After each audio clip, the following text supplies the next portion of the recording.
Hey there, and welcome to That News You Care About, a weekly video game news show from the folks over at That Nerdy Site. Today is Tuesday, September 21st, 2021, and I'm one of your hosts, Logan Wilkinson. Joining me this week is my Phoenix son, Trevor Starkey. Hello. How you Vi- doing, Trev? I'm doing all right. To video viewers, yes, we're using a different layout for the show because of the Mhm. topic of the show that we're going to be diving into. It did not make sense to do our typical like two shot in the pixel frames thing. So, and yeah, Yep. for audio listeners, which is most of our listeners, if you want to follow along with what we're going to go over in this episode, you can go check out the video version on YouTube.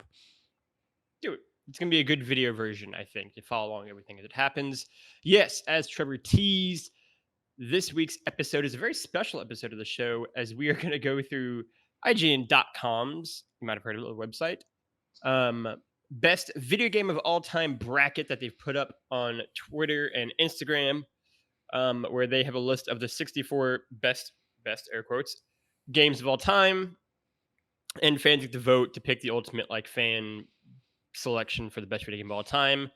As me and Trevor have talked about off air, it is a very interesting selection of games. Personally, I think it is definitely not what the That Nerdy Site's ultimate video game bracket list would look like of 64 video games. Or I think even the IGN editorial staff's list of the 64 video games, probably. But nonetheless, these are 64 games. We are going to whittle them down to one, what we think is the best of these 64 video games. As we are recording this, the semifinals of this bracket have been selected. It is half GTA games, and then Breath of the Wild and God of War 2018. Will that be what our semifinals look like? No, but I'm curious to see what it will be. Um, we are going to start in the top left corner. If you're watching, Trevor will help out on the video side of things again. Yep. And I think otherwise, Trevor, we're just gonna hop right into it. We have a doozy of a show here. I will say I dressed for the occasion. I'm wearing an IGN Mm-hmm. Access shirt that I don't think I've actually ever worn this before. But like I got it from something I Yeah, went sure. to IGN related, and it's got like it Yeah. says crew on the back. Mm, that So main. so yeah, it might have been like I might have gotten this back when I went to E3 because technically I was there like as an IGN freelancer. But yeah, I don't remember where I got this shirt, but I was like, well, if we're gonna go through IGN's best of list, I guess I I'll did bust not this one bring out. or wear my IGN swag, but I am wearing a red hat. So that's something. Yes, we're gonna go through each one of these games one by one, make it to the first round, second round, quarterfinals, semifinals, finals, pick a winner. In the event of a tie, if me and Trevor can't agree on something, we have the random dice generator to select a winner. Again, I don't know if it's going to come to that. Me and Trevor are fairly cordial with one another, but if we can't come to terms, we've got that to hand and the come in hand. And it even shows up on the video screen as well. We've done some troubleshooting on that. Otherwise, let's hop right into the first matchup, Trevor. Do you want to just Hmm? for anybody who's not watching along, do you want to run through all 64 games first as just kind of here's the games we're going to be discussing, or do you want to just kind of go bracket by bracket? I think bracket by bracket, because in that we'll hit all 64 games, Okay. right? We'll talk about each one of the like matchups and pick a Yeah, I winner out of was I that. wasn't saying like let's talk about each game as we go. I was just gonna say, do you want to just list the games right now Oh, at the top, and then we'll circle back around to the first bracket, just like straight um, list. I mean, like we certainly can. We can do it on the fly. We can do it on there's the fly. Here we go. I can do there's it. no there's really no rhyme or reason to the list, so we probably don't need to. It probably doesn't really have any kind of benefit. Fuck it, we're gonna do it. I'm gonna do it. All right. Because Trevor's brought it up, and now I'm down for it. 64 games on the list are as follows. Again, this is not Trevor or Logan sponsored this list of games, but we've got Red Dead Redemption, Borderlands 2, Grand Theft Auto San Andreas, Mario Kart 8 Deluxe, Star Wars Knights of the Old Republic, Tony Hawk's Pro Skater 2, Fallout New Vegas, League of Legends, World of Warcraft, Fortnite, Chrono Trigger, Burnout 3 Takedown, Call of Duty 4 Modern Warfare, GoldenEye 007, Journey, Dishonored, Portal 2, The Sims 3, God of War 2018 as an 8 seed, which is kind of bananas. StarCraft, Sid Meier's Civilization 4, Assassin's Creed 4, Black Flag, The Legend of Zelda Ocarina of Time, The Elder Scrolls 5, Skyrim, BioShock, Overwatch, Minecraft, Fable 2, The Witcher 3 Wild Hunt, Diablo 2, Doom, Inside, other side of the bracket, Super Mario World, Super Smash Bros. Ultimate, The Last of Us. It's a pretty good game. Weirdly, again, also as an 8 seed. Metal Gear Solid 3 Snake Eater, Halo 2. That's an interesting inclusion. Mass Effect 2, Grand Theft Auto 5, Uncharted 2 Among Thieves. Breath. And here we go. Street Fighter 2, Pokemon Yellow, Super Mario 64, Batman Arkham City, which is a great game. Batman Arkham City's we'll get into these seed rankings in a little bit here too. Batman Arkham City, Dark Souls, Shadow of the Colossus, Half-Life 2, Rise of the Tomb Raider, Super Metroid, Apex Legends, Animal Crossing's New Horizons, Titanfall 2, Half-Life Alyx, Bloodborne, Tetris, Rock Band, Hades, Metroid Prime, Super Mario Bros. 3, Persona 5 Royale, Castlevania Symphony of the Night, Resident Evil 4, The Legend of Zelda, Breath of the Wild, and finally, Final Fantasy VII 1997 edition are the 64 games on the list. Going through that 64 games, it also reminded me of the fact that we are for sure going to have some fun, I think, with the seeding of this bracket as well, because it is pretty weird, I think, to Yeah, me. there are a lot of games on here where I'm like, what? That is not the six in. There's no way that game is in the 64 best games of all time kind of like More, conversation. And yeah, yeah, then beyond that, there's the seating issue. And yeah, there's just a whole bunch of stuff where I'm I like, think. I was looking through this game as I was kind of putting together the doc, and Mhm, I believe of the 64, I've played all but 11 of them. I think is kind of it's where very fair. I fall. Like some of those, it's like Rock Band. I've played, but I've barely played Rock Band. And when we get to it, I don't care. But yeah, like then definitely it is like the seating on these is just a whole bunch of like where how did you, and they might have like detailed like, hey, here's how we came up with these rankings and stuff. I didn't look into it. I just kind of grabbed I couldn't. the I tried original to find it earlier image. in the day, like how they what the selection process for the games was, like I couldn't find any of that really. It was just like, here are the games. Yeah. Um, Like when we I'm did counting right now, this but I think when we did this, you go ahead and count, but when we did this for our epic PlayStation 4 list of games, that we did that was far too long, a few year or like a year back or something like that. Um, like that had a whole methodology behind like these are seeded based on like Metacritic scores, I think, or something like that. And like they had done a whole like only one game per franchise kind of conversation and all this stuff. And it was just like, okay, yep, that's they put a lot of like rhyme and reason into that versus this. It's just like, hey, IGN is partnering with Hulu for a thing, so here's a bracket of a whole bunch of games people know. Because yeah, like the because it's clearly not restricted to like one game per franchise because you have like Half-Life 2 and Half-Life Alyx or something like that. But then there are cases where it is like, okay, well they apparently picked one Metal Gear game, and I don't like Metal Gear Solid 3 is not the Metal Gear I hear people talk about when they talk about Metal Gear. Uncharted 2, there's a case to be made that that's the game people talk about, but you and I both disagree that that's the best Uncharted game and stuff like that. So yeah, yeah, there's a whole bunch of choices in here where it's like, nope, would not have made any of these. As I was going through, I was like, oh, no Super Mario Galaxy, so Logan's yeah. probably bummed by that. I'm gonna. We'll get Obviously, to it. We'll get to it. no the only Final Fantasy representation being Final Fantasy 7 is like, wah, wah, which I mean, Final Fantasy Yeah, 7 great game, and I get why it's on here, but certainly not what I would have picked. I think for me to kind of have like a larger conversation around the games for a second, like it's weird too because there's so many instances like you touch on where I go, that's not even the best game in that series, Yeah. right? Like I think of like literally we have like in the actual bracket right now, GTA San Andreas and GTA 5 are in the semifinals. I don't think either one of those is the best GTA game. Like I think Vice City or 3 were both either better or more impactful than those two, right? And so I think it's a weird selection process they chose too in terms of like what games to include versus not. Obviously, Uncharted 2, we will get to again when we get to that spot that Rankin, I think, is at best the third best Uncharted game. I think there's a case made for Lost Legacy even being above that, and I'm not even that huge on Lost Legacy, right? Like, I think it like Batman Arkham City, I think, is the best Arkham game. So like I'm okay with that being the sole representative of it. But like I think the Mario game selection process is kind of weird, right? Like I get why Mario 64 is here, not any other 3D Mario game, but I do think Mario Galaxy is the best. And there are plenty of people who would argue that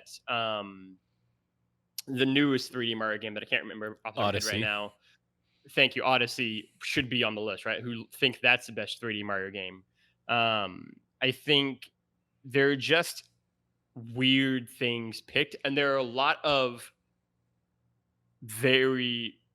I think there are a lot of pretty recent games on this list Yeah. to the detriment of older games. And not to say that, like, games have obviously improved in some aspect, obviously, over the years, but there's a disproportionate amount of games from like Yeah. 2010 to now, I would say. Yeah. Like, don't get me wrong. I loved Titanfall 2, but I don't think Mhm. Titanfall 2 or Apex Legends belong on this list.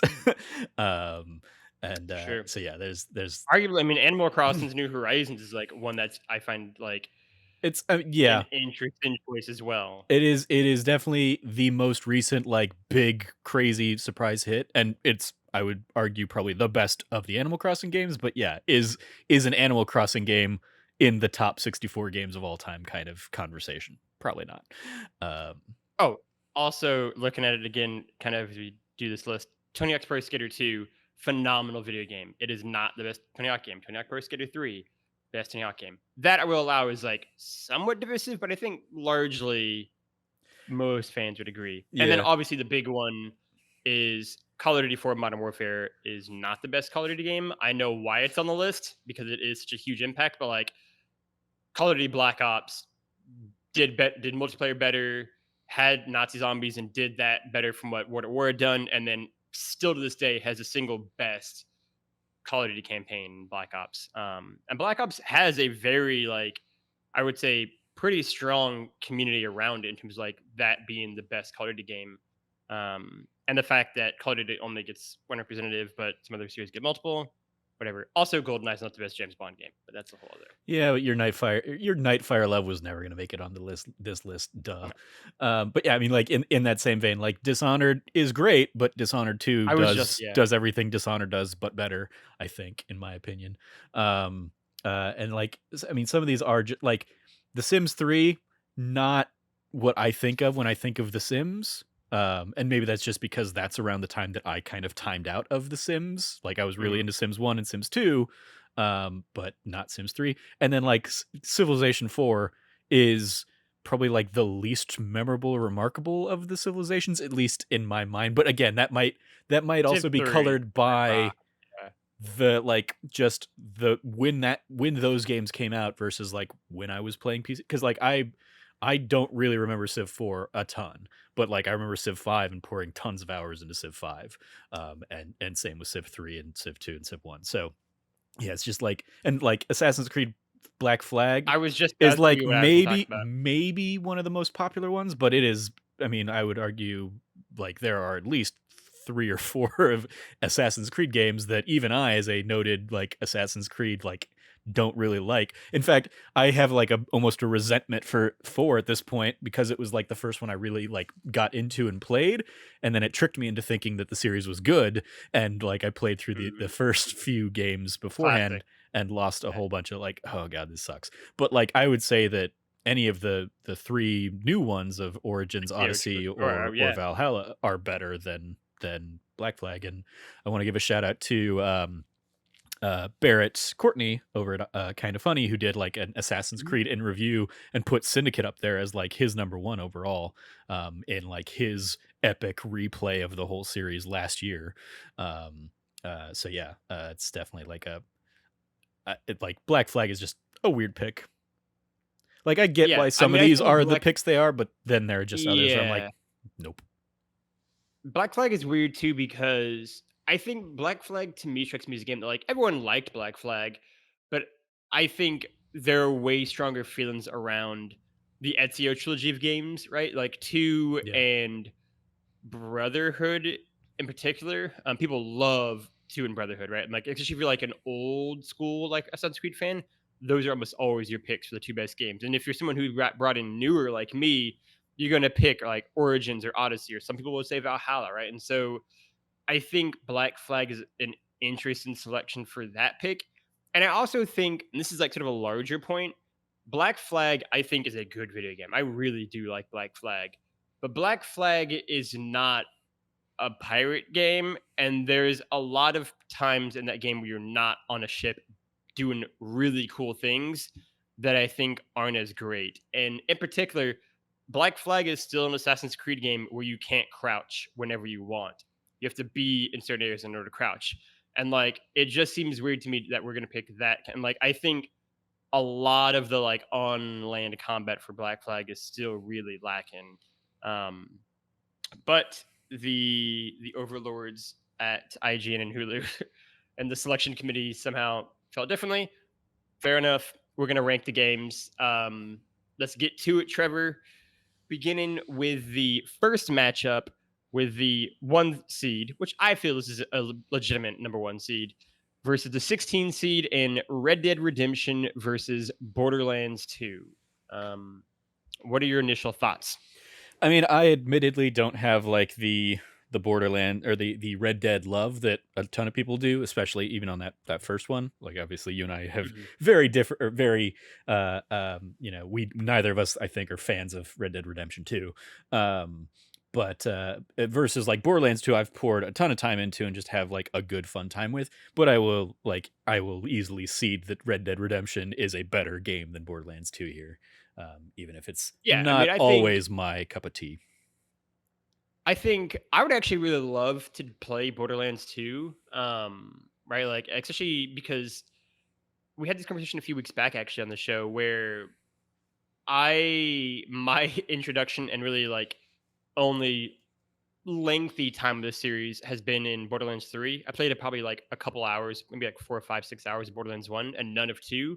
And so I don't really have any like the built-in expectations of Borderlands being anything more than a fun, dumb shooter, basically. And so I actually am really curious to go and play Borderlands 2.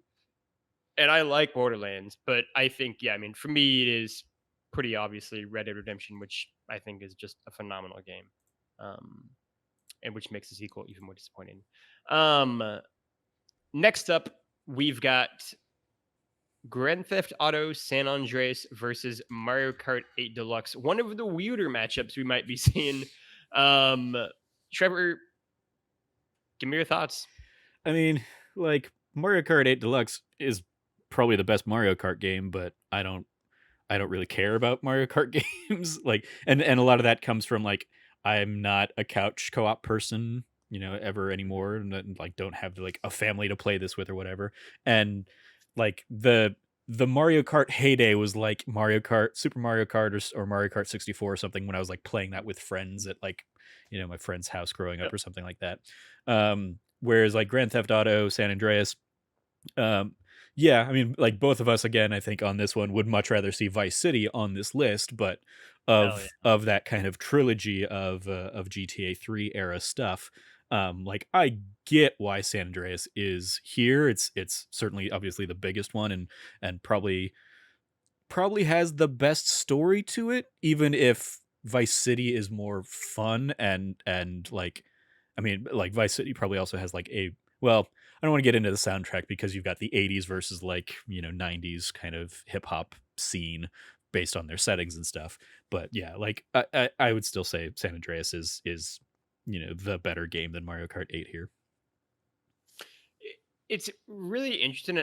And hearing you talk has me actually really excited for this bracket because we are not the biggest Nintendo fans at times. And so our list could look very different than some of the IGN community brackets for that reason too. And I'm kind of really excited for this list. Actually, looking forward on that now. Yeah, I mean, I think San Andreas is actually my least favorite of the PlayStation 2 trilogy of GTA games. Um, I think it is still a great game, to me, it is a kind of classic example of going too big, right? It's massive both in its size, I think its scope, I think narratively it just does a ton of stuff. I think the like RPG having to mechanics are yeah, really like having to yeah, like maintain and CJ's if fitness levels and all that stuff. yeah. And one of the things I always tell people talk about GTA San Andreas versus like Vice City or GTA 3 is I think we talked about this before. I really do think GTA Vice City is one of the best games I've ever played. Just in terms of like for the time and place, sure, but also like that game is like it gives you just enough. Like that map is like the perfect size for what Vice City should be, right? Like it doesn't give you any more, any less than what you need, and you can explore everywhere and feel like you've kind of discovered that city really well. Um, and there's never like dull moments really traveling. Going from city to city in San Andreas, it like in real time is taking you like 10 minutes to travel from one to like 15 minutes to travel from one to the other on a PS2. And it's just you going across a bridge basically. And then you get off the bridge and now you're like navigating like the rural areas. Like it feels long because it is long. And God forbid that game very clearly was designed with the first city in mind. And then when you get to the San Francisco knockoff and the Vegas knockoff, they just feel, I think, less finished and less kind of filled in. Um, and I think the biggest thing that I have against GTA San Andreas, and I think I've talked about this on a show before, but maybe I haven't actually, maybe I've written about it at somewhere point in time, is GTA San Andreas almost makes itself unplayable due to the airplane tutorial missions that you have to pass in order to continue the storyline of the game. And the missions are terrible. Like they weren't good in 2004. They're even worse if you try to play it like even a few years later, right? Like they make you do these crazy trick flying maneuvers and all that stuff, and it's timed and everything about it, and it's so brutally hard. And then once you pass them and you have your pilot's license and you fly a plane in a straight line and you never have to use any of the tricks. Um, it's so ridiculously difficult. And I remember playing this maybe like a year after the game came out until I'm like, 13 years old roughly, just being like, this is one of the hardest things I've ever done in my entire like it was like for sure may have broken a controller. Don't do that, kids. Just don't do that. But yeah, I mean, ultimately, San Andreas I think is a better game than Mario Kart 8 Deluxe, but I think it is very flawed. Even if CJ is a great protagonist, in terms of it's a better story or not, I find that a really interesting conversation because I've long said that I love Vice City for the fact that Ray Liotta as Tommy Vercetti is so his singular purpose for being is just to be this larger than life character, right? And just to be the best at what he does, just to be the biggest gangster ever, while also being like really like decent. And it's a really funny juxtaposition, and I think Tommy Vercetti's a great fun character. But yeah, I mean San Andreas is definitely I think better than Mario Kart 8 Deluxe. Um, on that list, next up we have a 5 versus an 11 seed matchup. We've got Star Wars and Knights of the Old Republic versus Tony Hawk's Pro Skater 2. I'll go first on this one. Um, I mean, this one's an interesting matchup because like we each have probably a champion and haven't played the other yeah, one's game. So yeah. This is the first game that I haven't played. Oh, I guess that's not true because we're two. But this is the first game, like matchup where like I think this is really interesting actually in a lot of ways. And I think it's particularly interesting because if we're taking it just at face value and we're not counting the remake of Tonight Pro Skater 2 in this, I don't think either game is particularly great now in 2021. Um, but like ultimately, I think Star Wars Knights of the Republic is a better video game, and it's partially helped by the fact that I like Tonight Pro Skater 3 more than 2, and so I can kind of wiggle out of it that way. But I do think Tony Hawk Pro Skater 2 is a phenomenal video game that took what worked really well in the first Tony Hawk game and just did it better in every way in terms of level selection, in terms of music, in terms of, the worlds you're navigating and the tricks you can do and everything about it just bigger and better, which I think is only further along by the jump to the PS2 for 3. But I mean, the way people talk about Knights of the Old Republic is just like it was truly just like a lightning bolt kind of experience. Yeah, I mean, I would say it is very interesting that like both of these are either got a remake or are getting a remake now Yeah. as the newly announced KOTOR. Um, so yeah, like for me, obviously, like having not played Tony Hawk's Pro Skater 2, apart from like I dabbled slightly with the 1 and 2 remake, and I don't even think I even hopped into any of the 2 levels, so I probably only really have Oh, played the the two Tony are Hawk better. Pro Skater 1 stuff.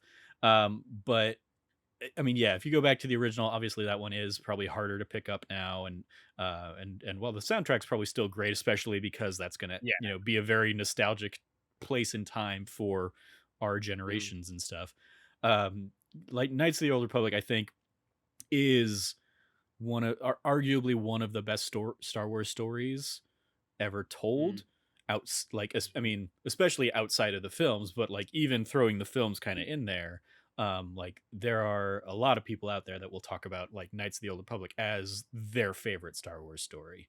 And I think it does a great job of capturing Star Wars and has a great cast of characters, and it's that thing you and I have touched on a lot, and kind of why it'll be really cool to see you hop in and check out this new iteration of the game on the remake, because I think it is a story that you would really love, even if mm, the current pseudo turn play based like very early RPG, like Xbox original Xbox era RPG kind of mechanics don't really hold up here in mm, 2021.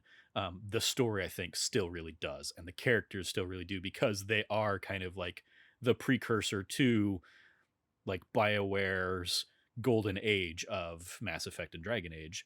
And this is very much like the beginning of that kind of arc mm, of their work there. So it's basically like all of that with a coat of Star Wars paint on it. It's really mhm. cool. So yeah, I mean, Star Wars Knights of the Old Republic would get my vote here as well. So that one's moving forward, it looks like. Moving forward, next up we've got Fallout New Vegas versus League of Legends. This will probably be the shortest we've done so far. I mean, I think it's pretty clearly Fallout New Vegas. Agreed. No disrespect to League of Legends, it is just me and Trevor are not the kind of audience for that game. Um, and yeah, it's Fallout New Vegas. Yep. It's pretty straightforward. Yep. Same. Um, Next up, we've got World of Warcraft versus Fortnite. This, I think, is going to be our first upset in a seed-in sense. Um, I'm going to pick Fortnite on this. And again, no disrespect to World of Warcraft, is talking to the wrong audience here, I think, though. And personally, I just know how much Trevor Starkey has played Fortnite. Um, and so I think that says something to the quality of the game.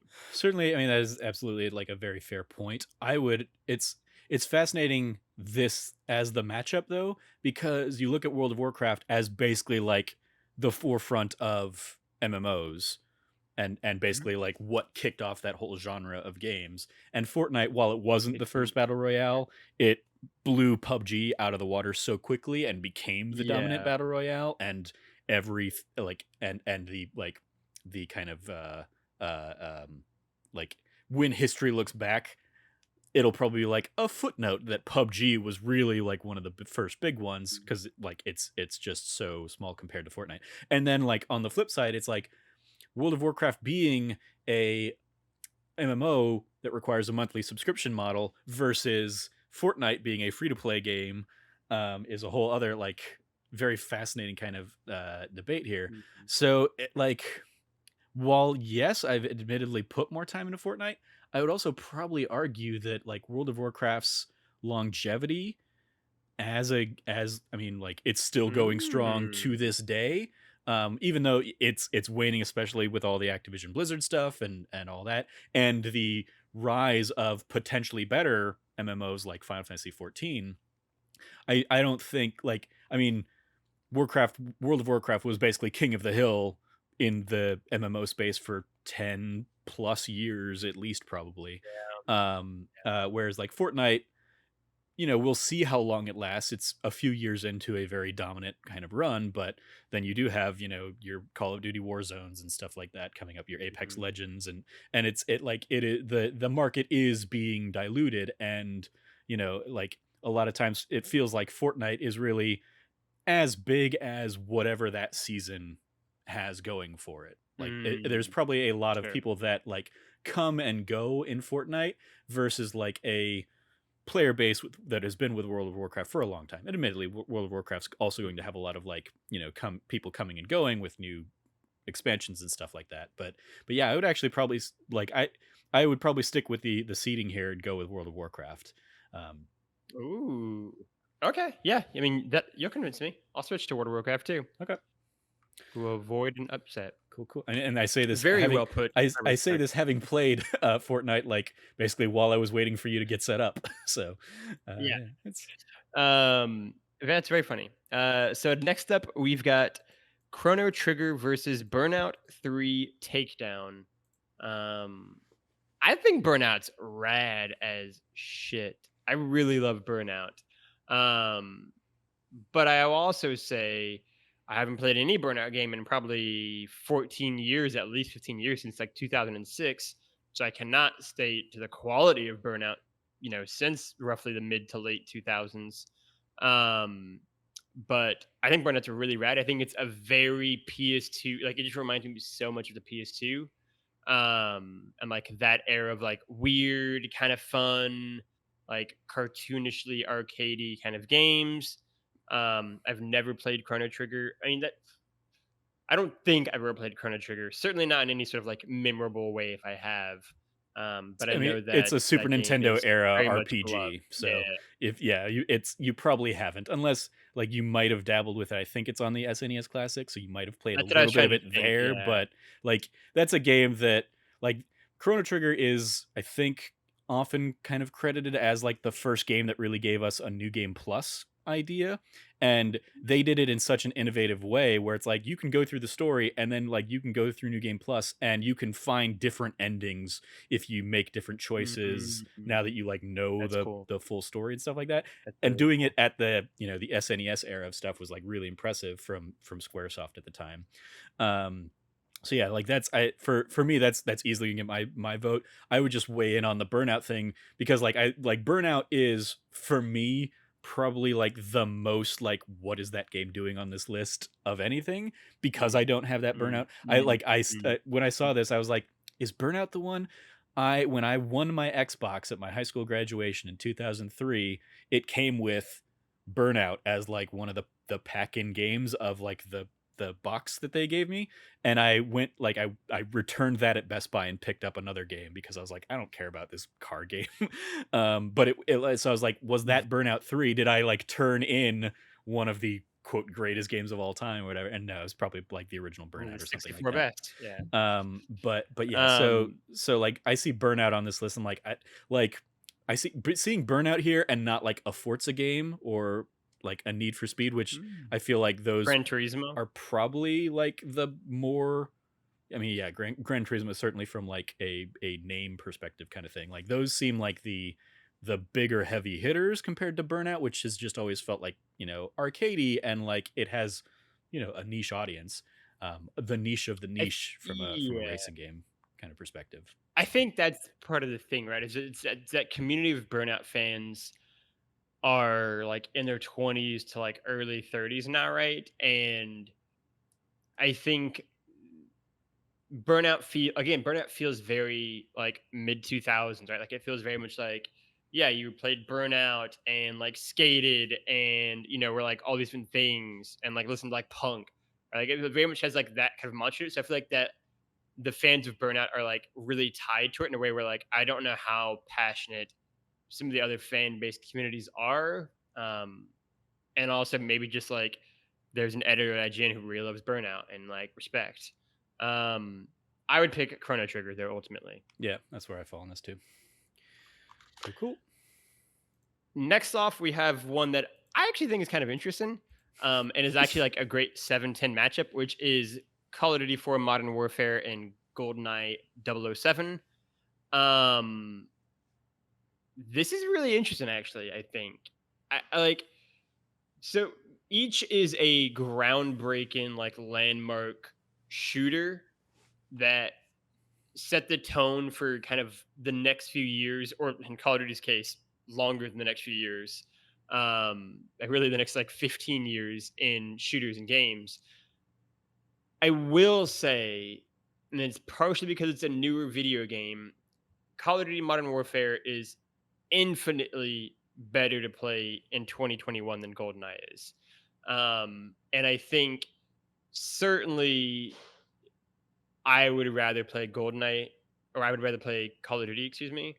Um, but I mean, I think these are both great games, despite all the shade I throw GoldenEye's way frequently. Both are fantastic games. Both are great games. I just think one has aged better, and one has allowed itself to really define the last decade plus of first-person shooters in the industry. Yeah, I mean, I wonder. Like, ultimately, I'm very inclined to defer to you anyway on this one because you are the Call of Duty person and the Bond person. Even though, like, I mean, my vote here would be GoldenEye because that's the only one I played.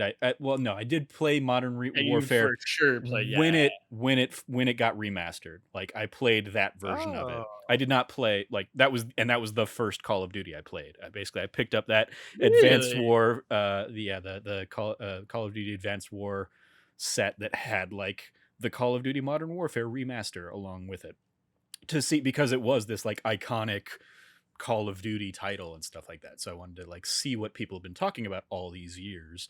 And I think to your point of like Call of Duty holds up better today, I think like I'm curious if part of that is just that there hasn't been significant innovation in the modern console, like in the console like shooter space, because I mean like Mhm. it like GoldenEye is of course hampered because it has one joystick. Yeah. And yeah, it doesn't control well for the time period it's in, versus Yeah, Call of Duty Modern Warfare that came out with the same two joystick setup that we still use all these years later.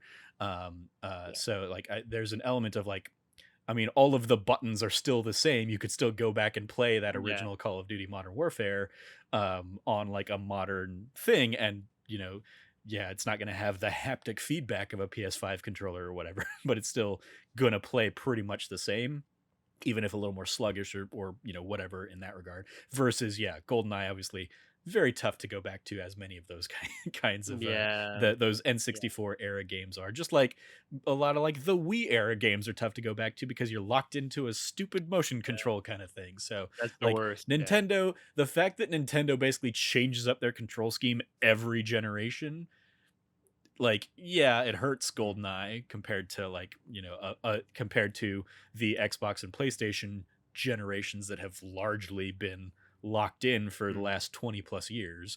um so yeah, it's, I mean, verse and then so the last little thing I would say on that is just like I think GoldenEye is such an iconic in the bringing a shooter to the console space in the way that like mm, Halo would be eventually when there was like dual sticks on mm, for the original Xbox. um that like Modern Warfare is able to kind of like build off of the other games before it, let alone like the other three Call of Duties that came before it. mhm. Versus GoldenEye was kind of having to like create that all, you know, on the go, and in like a 6 month delivery time or something, whatever like the fascinating stories of like how quickly they churned around that game. Yeah. I think it's an interesting contest because I don't think either one of these games, as I kind of alluded to earlier, is the best in their respective series, right? Like, I think there's a pretty easy argument to be made that Modern Warfare is maybe not even in the top 3 Call of Duty games, all things being equal. Um, and similarly, there's a legitimate argument that GoldenEye is maybe only the 3rd best James Bond game, right? With Nightfire or Everything or Nothing being better than it. But I think these are the 2 clear landmark games in their respective series. Yeah, I it's the think couch co-op or like couch multiplayer era of yeah, GoldenEye and versus like the online. online, early online multiplayer era of Modern Warfare. I, I find both interesting because, and like partially this is a testament to my age and having very vivid and strong memories playing both video games pretty much when they were coming out. But playing Call of Duty for Modern Warfare for the first time, it really was one of those like, oh shit, this is next gen moments, right? Because I did wait like a couple years before I got my PS3, right? So I was just playing PS2 games into like 2008 or whatever.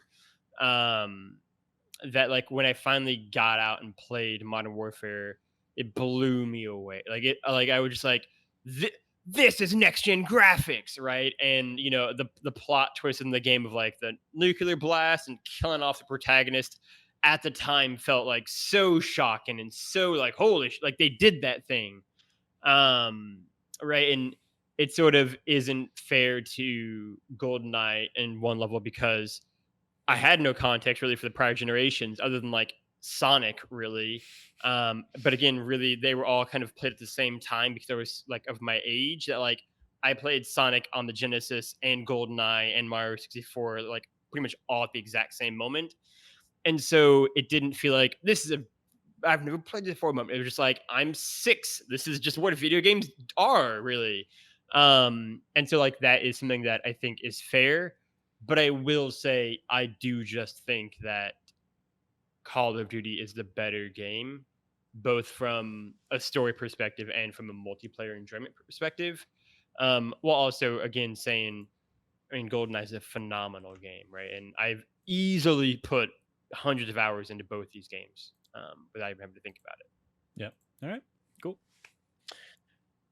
Next up, we've got the final matchup in the first top bracket here, which is Journey versus Dishonored.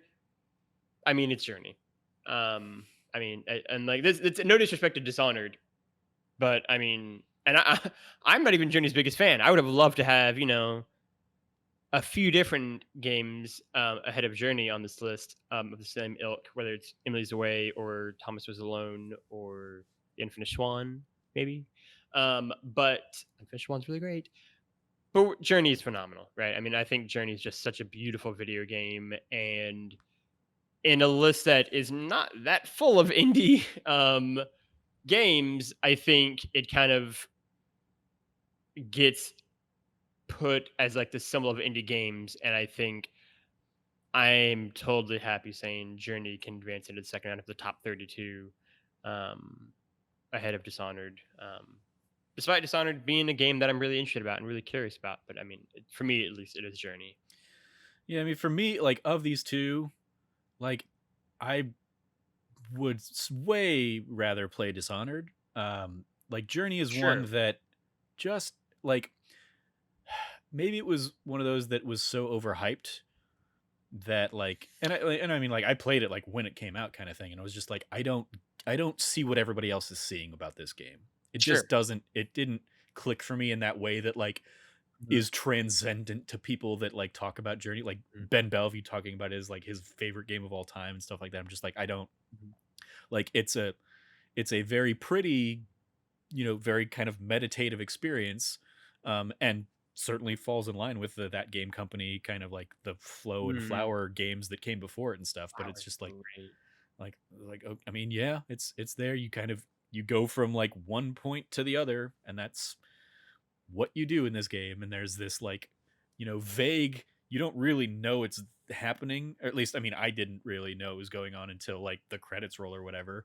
This whole like idea of like, oh, you're meeting other actual players along the way on the Mhm, journey. Like I just thought it was like a weird random NPC or something like that. I didn't realize that that was other people, in part because like I didn't notice when they were coming and going and stuff like that. So like mhm, when mhm, credits are rolling and I've beaten the game and it's like for all the people who joined you along the way and it's a whole bunch of like Chinese symbols and stuff like that. I'm like, I don't know what that. Oh, oh, those are other players. Oh, okay, okay. That's who I played with. So like that whole like mystique of the game was just lost on me. But I will cede that while I would rather play Dishonored, like Dishonored alone, like the original Dishonored, I don't think like is the game that like deserves the place on this list anyway. So the fact Yeah. that like it's matched up against Journey, fine. Journey can take it, even if I don't really care about Journey as much as like I feel like I should. It's interesting. I don't know if I knew this about you, It's, except I mean, yeah, For years, I we feel haven't like talked about I've it a been ton. yeah, I feel like for years I've been one of the people who are most kind of like I like Journey, but kind of things, Yeah, and I hadn't realized that we were kind of on the same page of that.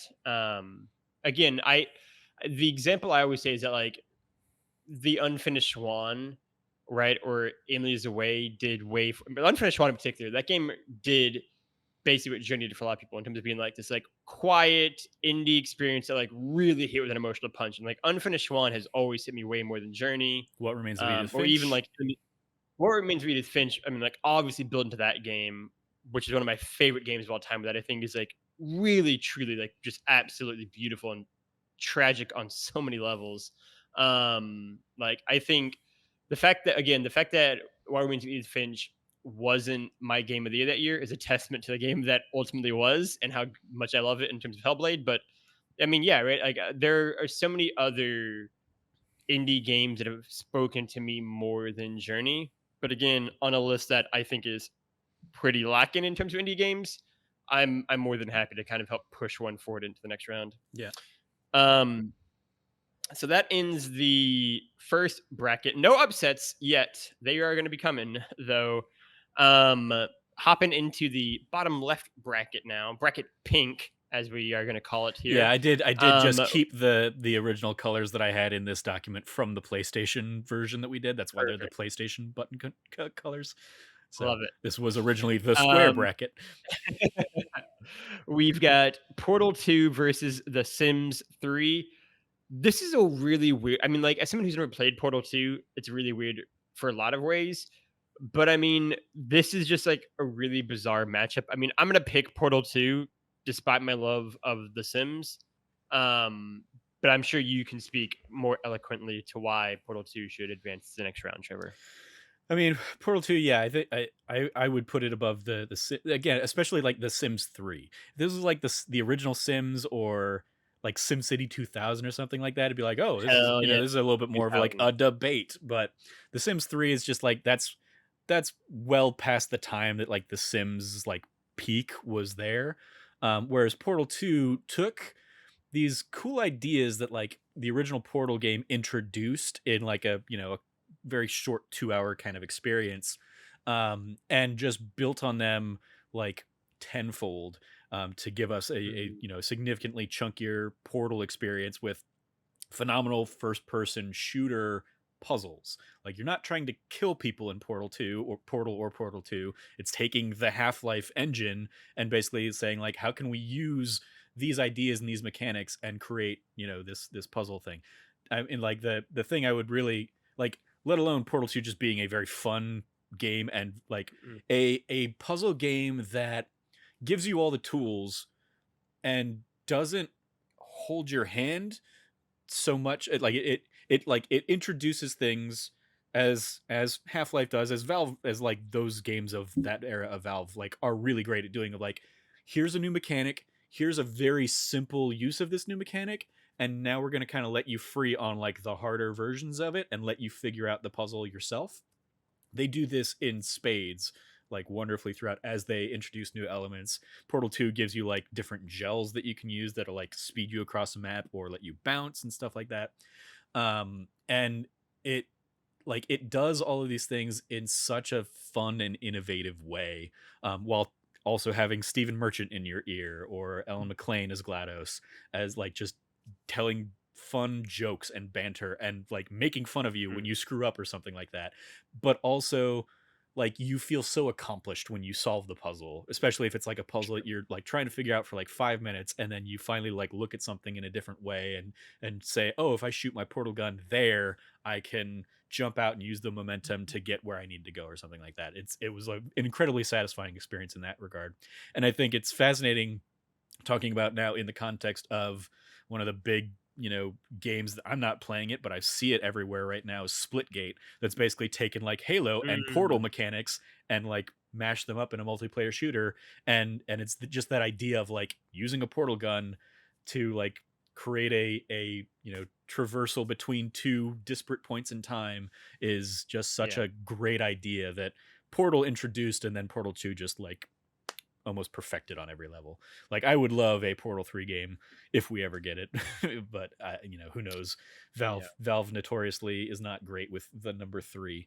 Um No. so yeah, but yeah, I would say Portal 2 over The Sims 3, cuz I don't even know Yeah.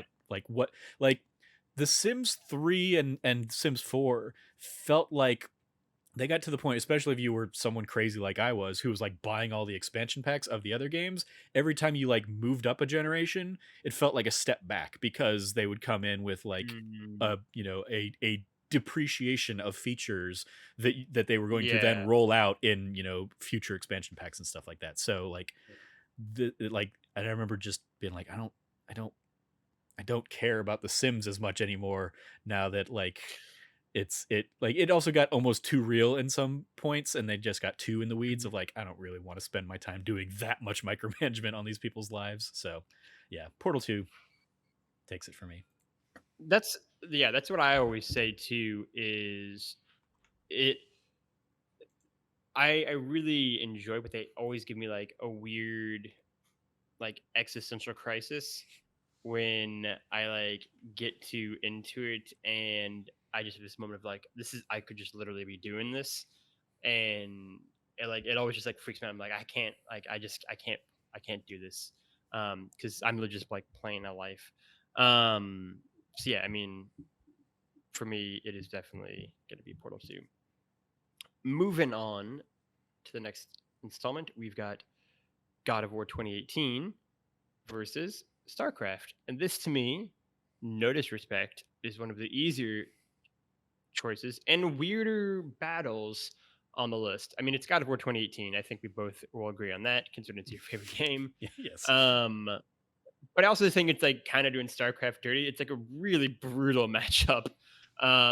Like StarCraft seems like it could have gone against like Burnout 3 and that have been made more sense kind of thing Hmm. versus a massively successful like reimagining of a franchise, like a PlayStation franchise character. But yeah, I mean it's God of War 2018.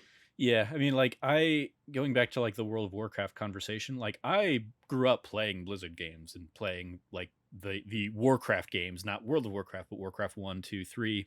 When they moved to space and did StarCraft, I was like, oh, this is cool. And I played it, and it didn't really like grab me.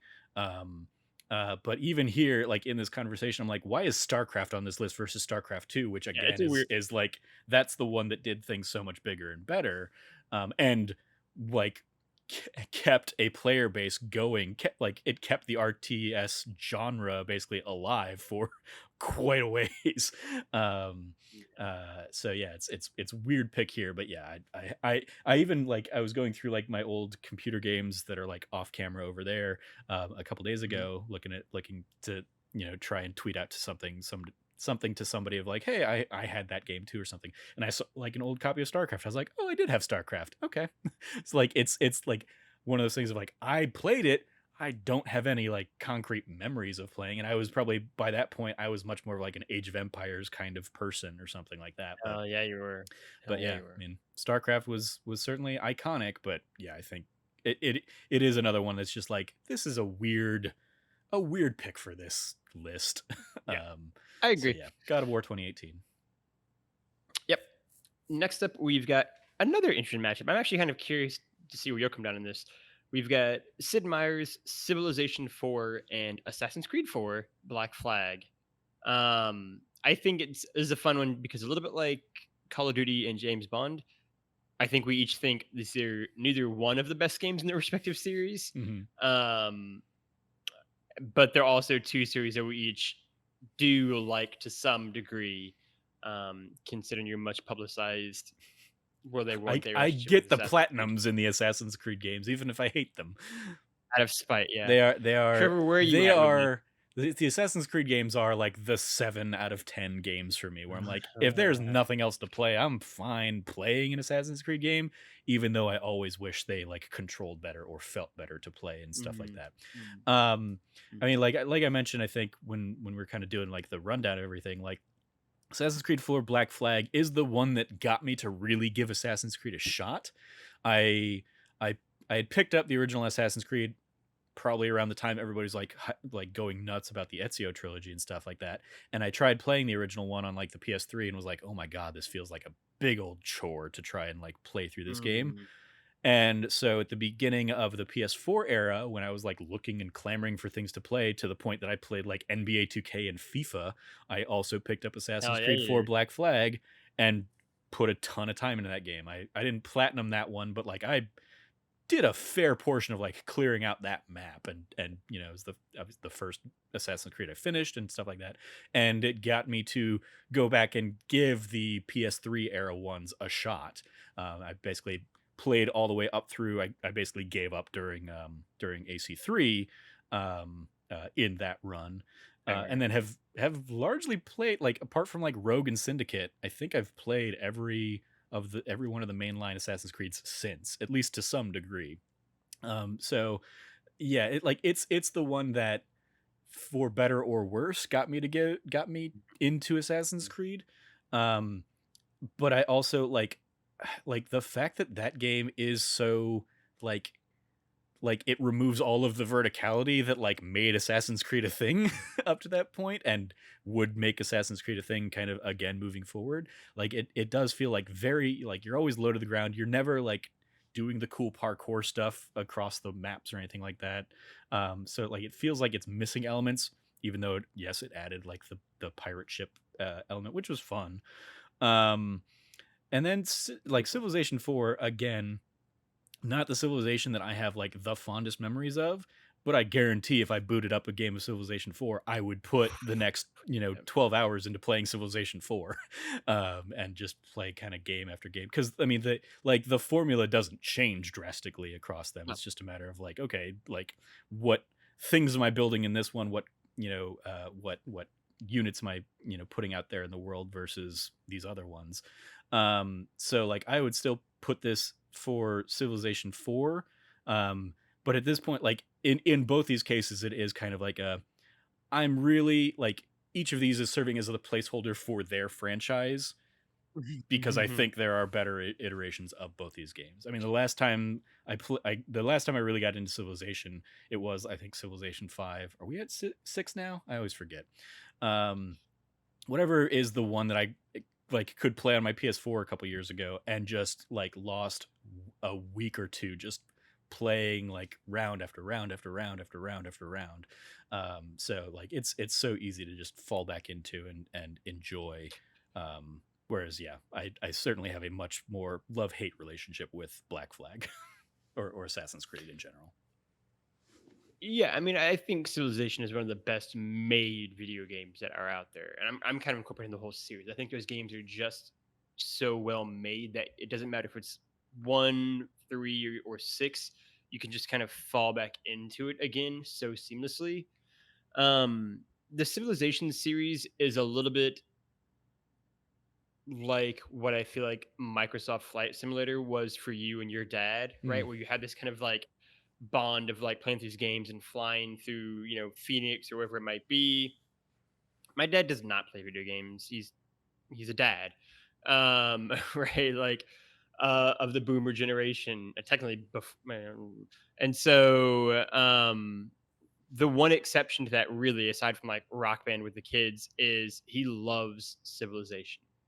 So much so that when like I went back and saw him at the beginning of this month, he like pulled me aside at one point in time and like had me like help him navigate Steam so we could get like the expansion for one of the Civilization games so they could keep playing it, right? And so like navigating through him and like he'd forgotten his Steam password, so we had to like reset that, and it's like classic dad shit, right? And to see the fact that I mean, God, 20 years after he first like discovered probably me or my brother playing Civilization, he's still doing it, right? And still has like his like Civilization, like Chris and me. so much of Civilization is like Civilization 3 era Civ. Mhm. And so for him to have like still have like his old Civilization 3 like map, like guidebook thing of like the technology breakdown like pulled out, right? And like have like put literally probably like thousands and thousands of hours into Civilization 3 and Civilization 4 and like Civ 5 now.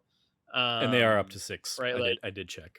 yeah, and so that's what I thought. And so like for him to just go through like 3, 4, 5 and put literally just thousands and thousands of hours into these games, and like that's what he does, right? Like even more so now that he's retired, right? Like he gardens, he goes for hikes, and he plays Civilization. That's his routine, right? And so I think it's so funny to see the enduring like relationship he's developed with this one series, and it's a series I love, right? Like I just like you, dude. Like if you gave me a Civilization game and just like a weekend off, I that's what I'm doing, right? Like so much so to where like I kind of avoid Civilization because it's so easy for me just to fall into just playing that for like 10 hours and be like, wow, what just happened? Because those games just play so well, right? And I love Assassin's Creed, sort of. A little bit like you, there are definitely Assassin's games I don't love, and I think Black Flag is flawed at times. But I mean, certainly for my own personal selfish reasons and like the connection my dad has had to Civilization, I'm gonna pick Civilization to beat Assassin's Creed. All right. Next up, we have a really interesting one, which is The Legend of Zelda Ocarina of Time versus The Elder Scrolls V Skyrim. Trevor, as one of the only people on the earth who hasn't played Skyrim, tell me what I'm missing here. You know what I mean? Tell me why it is better or worse than the Ocarina of Time. Ooh, okay. Have you played any of the Bethesda like open world RPG, Western RPG games, like Oblivion or any of the Fallout games? I played Fallout. Okay. So it's basically the Fallout game from either Fallout 3, New Vegas, or Fallout 4 or Fallout 76. Ha ha ha. But it is set in a fantasy world with a whole bunch of like magic I and know what random creatures. Skyrim Right. is. I mean, but that's what it is. So if you Yeah. like that gameplay and those kinds of ideas and whatnot, that's what Skyrim is. And there is No. a shit ton of it. Like Yeah. I remember like originally when I played Skyrim on PC back when I played PC, I remember looking at my Steam kind of like record and being like, I've put 300 plus hours into Skyrim. That's dumb. Be- and It's a I dumb time. and I definitely didn't do everything in there. I mean, especially like there are elements where it's like, hey, you can also like mod cool things into the game because that's one of those games that's like really big on modding stuff. Going back to Portal, I remember like they did a tie-in where like you could even like have a portal ball or like one of the cores from Portal 2, like they had a special mission that basically got like built into the game as a mod, so you could like run around with your Dovahkiin wearing a Space Core helmet from Portal 2 or something like that. I just remember that being really fun in those days. So yeah, it is giant open world Western RPG, endless things to do. It especially one of the big like innovations they did was basically like a random quest generator where like you'll be walking to a tavern or something like that, and somebody will say like, hey, I really need this thing from random town here, and it would just kind of or random cairn, and you basically just go to that point on the map and you'll find the thing in there, and then you bring it back and deliver it back. And it wasn't like there was not a story behind that. It was just like, hey, here's more quests to do if you've done every other of the millions of quests in this game. Mhm. So yeah, I mean, obviously it's been ported to freaking everything. It's gonna, we're even Play gonna it on get a a fridge. new version of it here in the in on the PS5 and Xbox Series X era and stuff like that.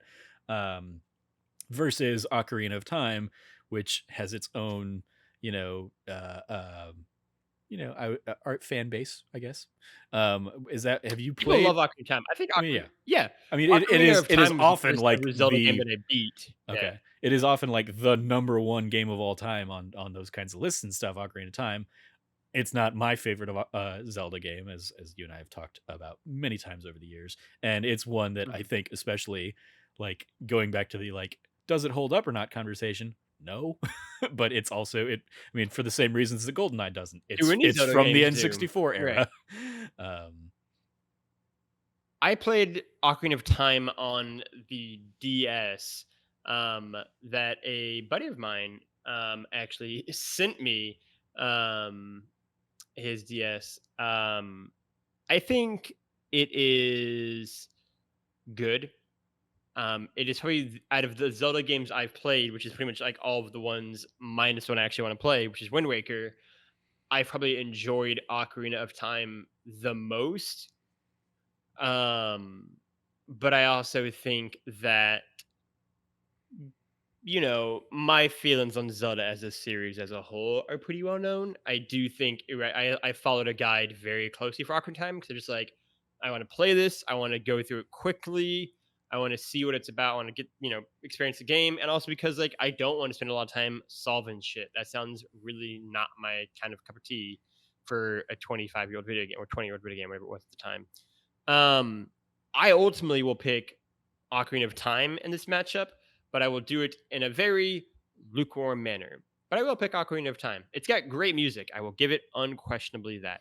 The yeah. Water Temple is indeed whack, and I will state that as well. I mean, yeah, like I remember just a fun little thing that I thought about not too long ago. One of the shows I did while I was at ASU was a commedia dell'arte show, which is a very particular form of theater from like Italy in the 17th century or something like that. And the whatever we didn't do it in a the most traditional style that we should have done it in because of some director changes and whatever.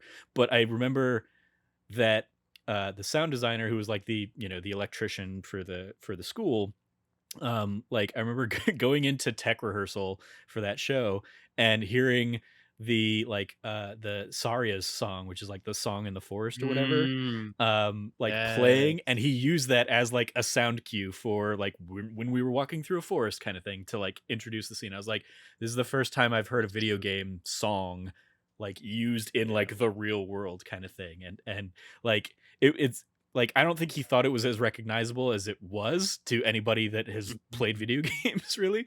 But yeah, that memory just kind of still stands out to me as like that's just so weird that he just like plopped that in there. And then like I the reason I think I was thinking about it not too long ago was I was watching a late night with Stephen Colbert clip, and they were playing that song when they were coming back from commercial break. John Baptiste and Stay Human were playing Mhm. that as like the commercial break music for the live audience. And I was like, I love like I heard it and immediately scroll in the comments, and the first comment I see is like, "Is that Legend? Is that Ocarina of Time music?" And everybody, and just like the number of thumbs up on that being like, "Cool, great." So yeah, great music in Yeah. Ocarina of Time. Um, I like my thing with Ocarina of Time that I often still stand by, and to your point of like following a guide and not wanting to solve puzzles or whatever. Like I think this game is significantly less obtuse than the original Legend of Zelda, I because like 100% agree it with does that. have characters telling you where you need to go and stuff like Yeah. that. And kind of like following you, like guiding you along the path of that game.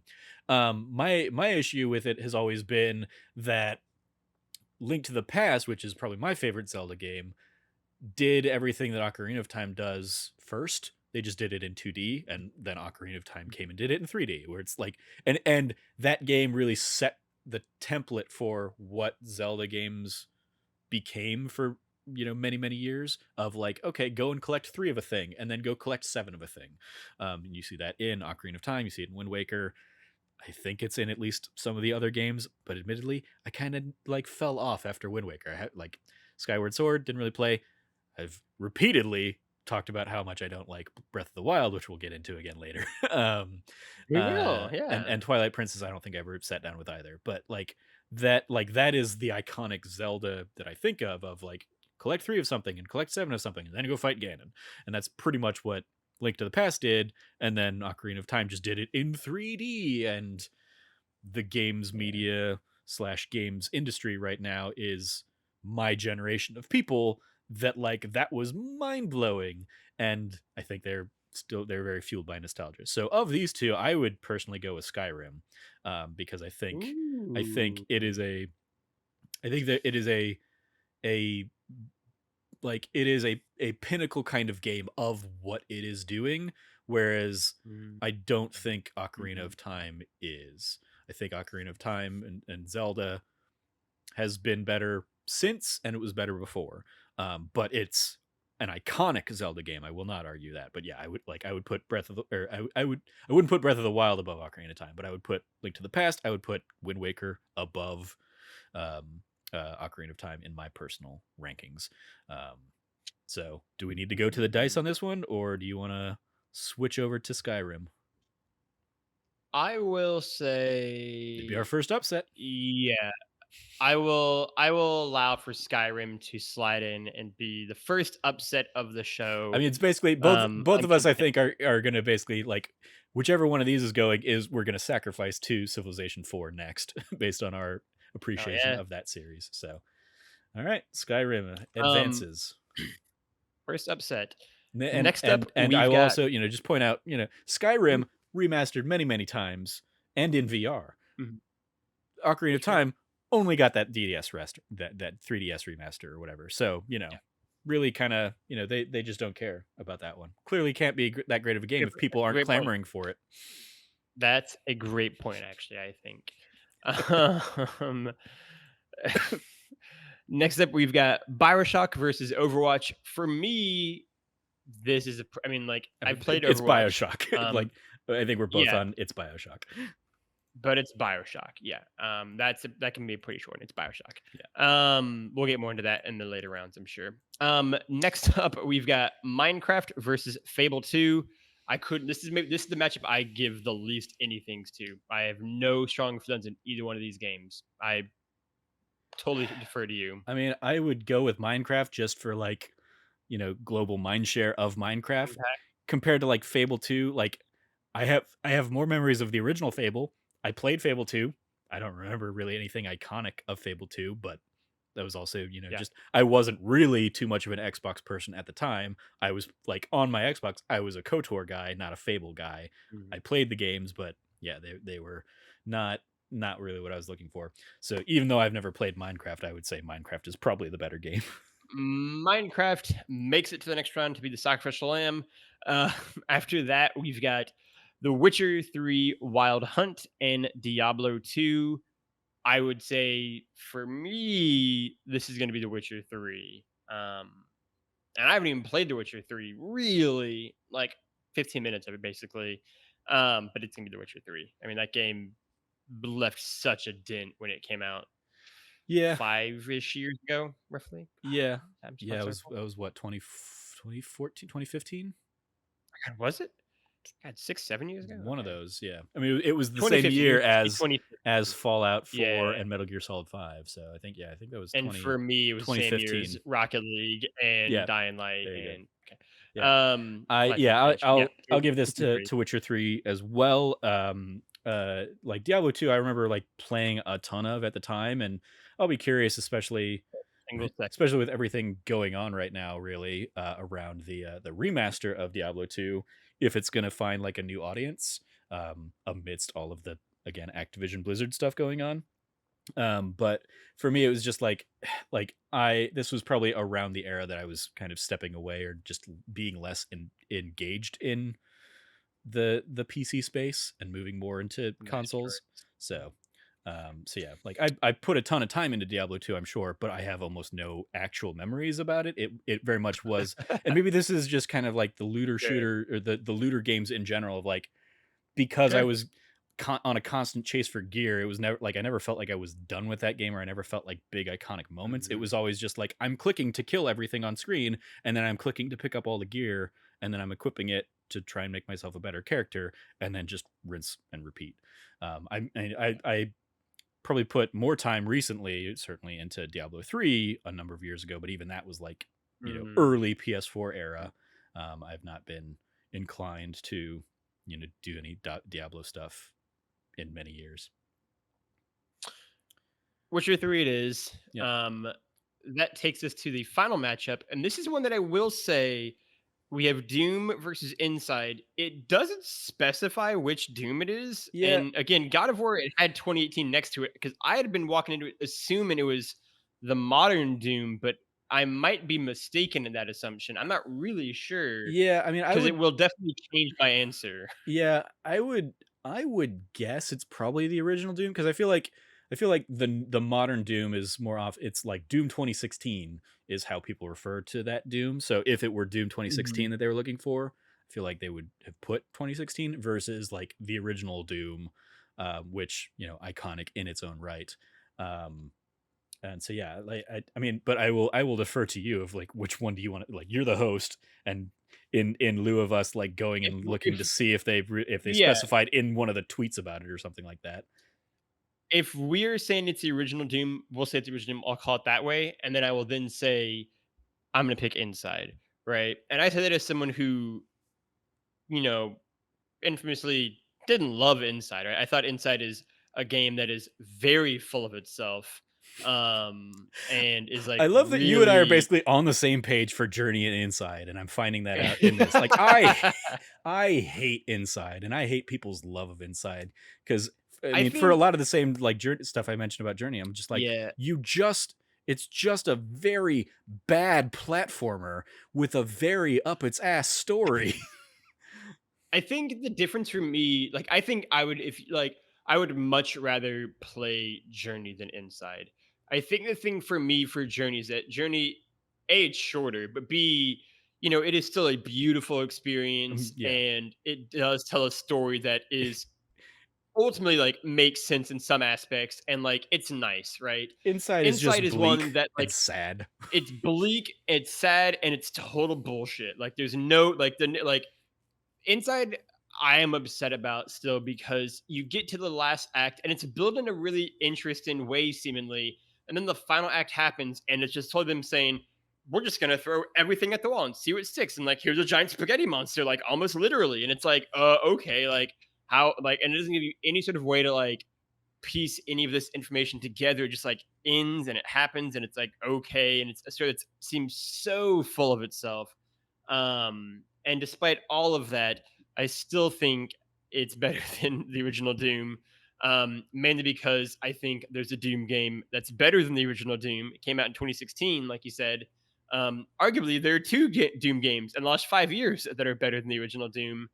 And while I think that I would much rather play Limbo than Inside, I will say that I'd probably rather play Inside than the 1992 or 3 Doom game.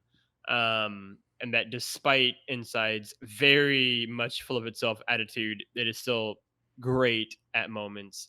So I will say Inside for probably the biggest upset we might get in a seed-in matchup here, or with maybe one exception. Um, I will say Inside over Doom personally.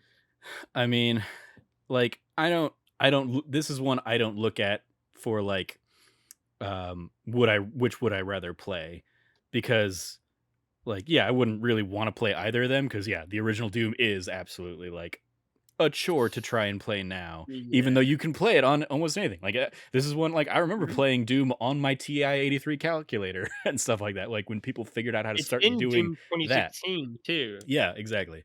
Yeah, yeah. So at that point it comes down to like Impact? I think the impact and the resonance of Doom is I'm totally far fair. outweighs Inside in that regard. Like because again, I like especially like I We'll love get that no like you and I are objection. both just like fuck Inside. That is not a good game, despite everybody like. Yeah. And I admit it, I think I played Inside before I played Limbo, but I went back and played Limbo. I was like, this is a way better game than Inside. Why are I people love like when people are Limbo's just way taking yeah. their love of Limbo and saying like, oh, this is the same kind of game, so this must be better because it's got more graphics Limbo's or something like rad, that. yeah. But yeah, like I like Inside was just not a good fun experience at all. Yeah, And Doom at the time it's was less so rad as now shit. certainly.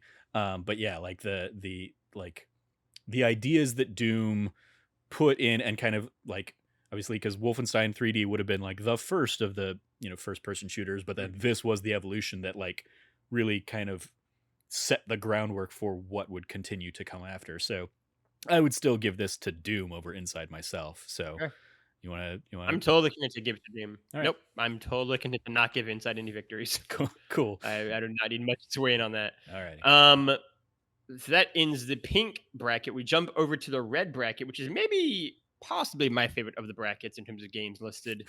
I mean, well, Um, because it's got your favorite game of all time in it, so that makes sense.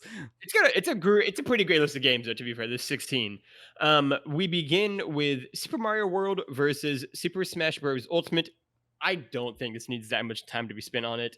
I'm Um, curious I where you're gonna fall then, because I know your feelings on Super I Mario World.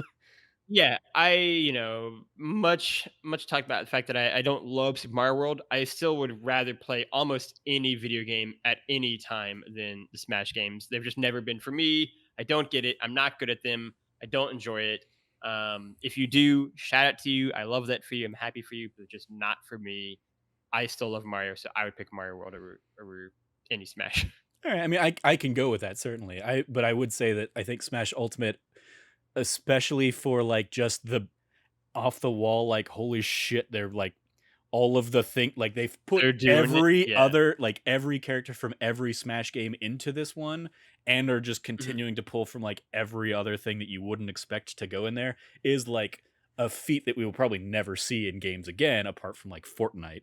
Um Yeah. but yeah, I think like Smash Ultimate makes me mad that every Mortal Kombat game doesn't have every character, and Mm, every mm, Street Fighter mm. game doesn't have every character. Every fighting game PlayStation Battle All Stars. Yeah, I get it. yeah, Yeah. there you go. Like every fighting game should just have all of the characters from before, so you're never losing out if you were like if you had a favorite character, you're never not getting to play that character in a Missed new out. game.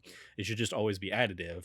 And Smash is like the first game that really ever did that with Ultimate. But I mean, yeah, I while I hop in and play through like the story mode of each Smash, that's pretty much where my my time with Smash ends. So I have no problem giving it to Super Mario World as we move forward. Next up, we've got The Last of Us versus Metal Gear Solid 3 Snake Eater. First off, what a weird decision to give The Last of Us an 8 seed. Just like as an aside, it's a really strange pick over some of the games on this bracket that are ahead of it, just within its own little red quarter here. Nonetheless, I mean, obviously for me, The Last of Us is my favorite game of all time. I love the game. I played it again just last year. We did that right again. Times of flat circle and pandemic, but I'm pretty sure that Yeah. was last year we played it. Yep. Thank you.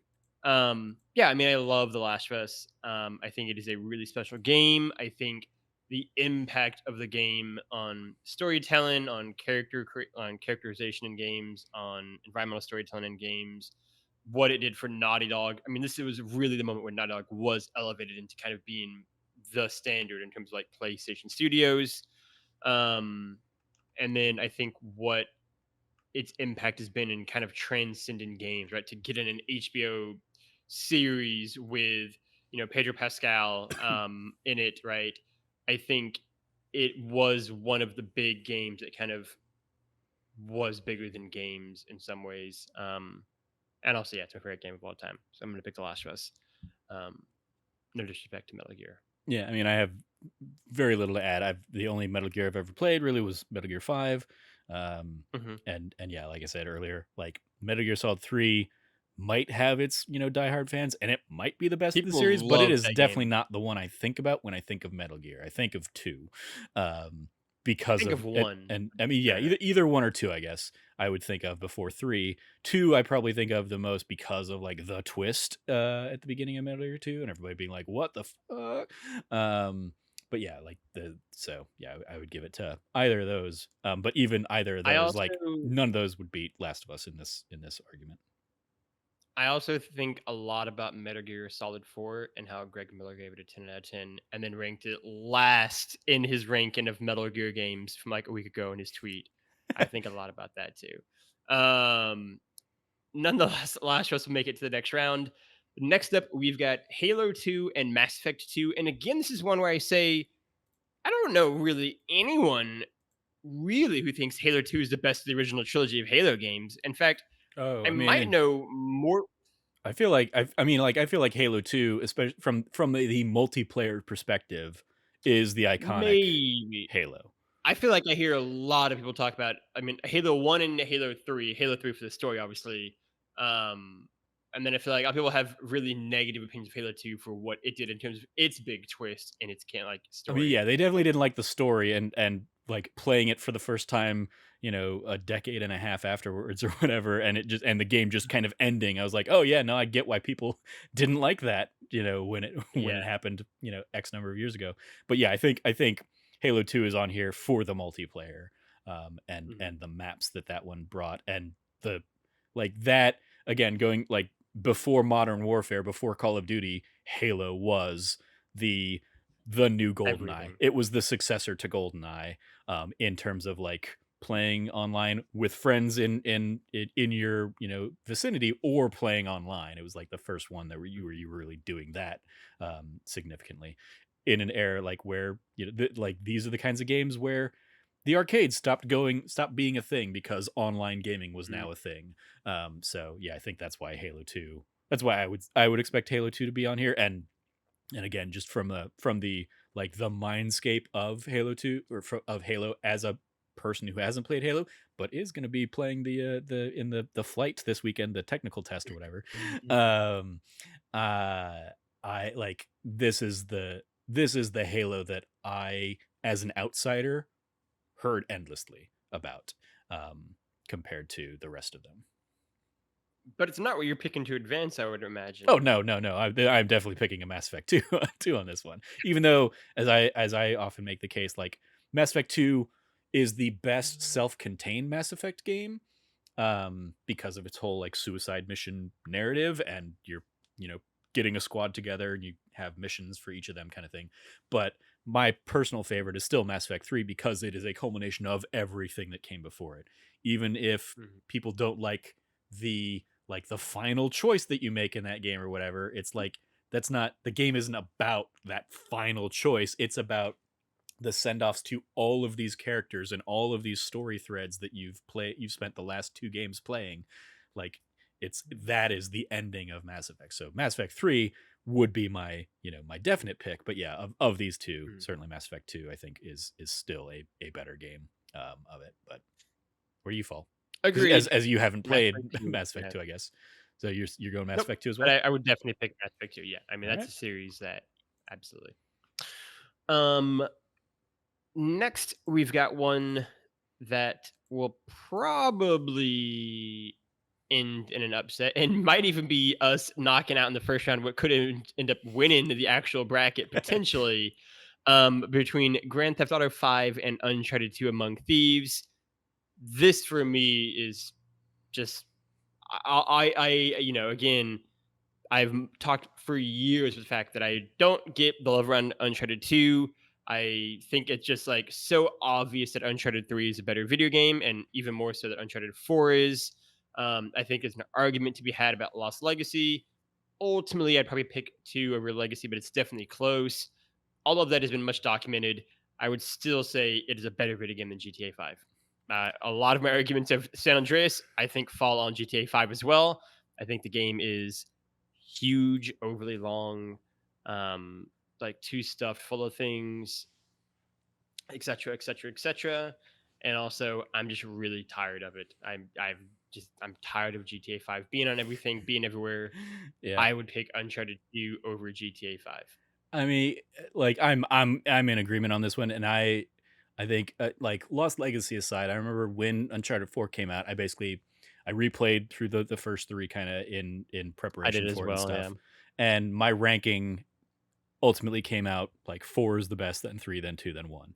Um, Yeah. and 100%. Lost Legacy I would probably put somewhere between 2 and 3. And Yeah. that's Tough. largely Yeah. because I just don't have the connection to those characters. That's so much of what makes Yeah. Uncharted fun. Um, the thing I will say in defense of Grand Theft Auto 5 is, Sure. if I only had one game to play, I could do worse than Grand Theft Auto 5. Like, there is a shit ton of stuff to Sure. do in there, and it's a very Sure. fun sandbox.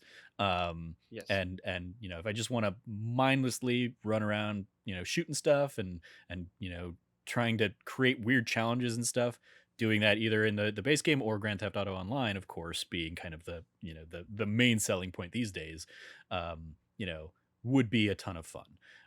But Yeah. yeah, it's ultimately, like, I mean, even the story was fun when I played it Yeah. 10 years ago or whatever on the PS3. But yeah, I don't need to God, yeah. keep seeing that game more and more all this time later. So yeah, Uncharted It is 2. interesting because each might be number 3 on my list of their respective series. Maybe GTA 5 is like 4, arguably with San Andreas. But I think that if you ask me, yeah, to pick what I think is a better game, I would say Uncharted 2 is an infinitely tighter experience. Yeah. So yeah, Uncharted 2 Among Thieves. It is a tragedy that 3 or 4 is on the list. Um, Next up, we've got Street Fighter 2 versus Pokemon Yellow, potentially another upset.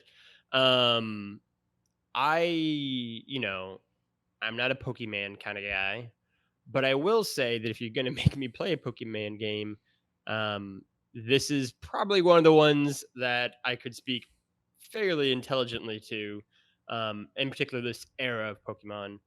Street Fighter 2, you know, I not that I don't like beat 'em ups and, fighting games and really anything in either one of those two genres, but if I had to pick one of these two games, I'd rather play Pokemon Yellow, and I think the impact of Pokemon as a whole is infinitely larger than the still fairly big impact of street fighting games.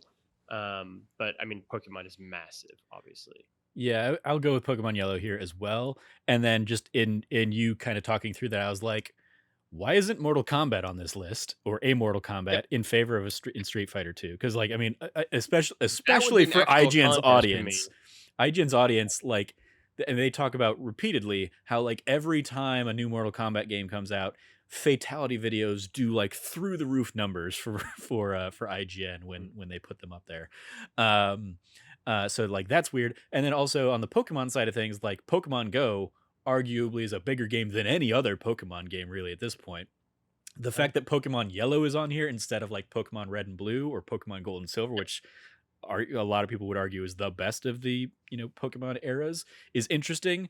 I mean, like Pokemon Yellow is probably the best for a casual person because it is just like, hey, did you watch the anime? Well, here you can basically play as Ash and have Pikachu follow you around. It's mhm, the same base game that we already gave you, but here's a new element of it.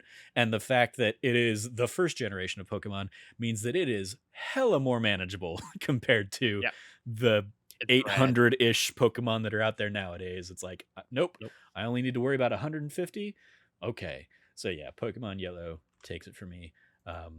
And I mean, like I remember playing Street Fighter 2 on my Super Nintendo and like having fun beating up cars and stuff like that. But But yeah, no. Back to back upsets. Can we make it a three-peat? Potentially, actually.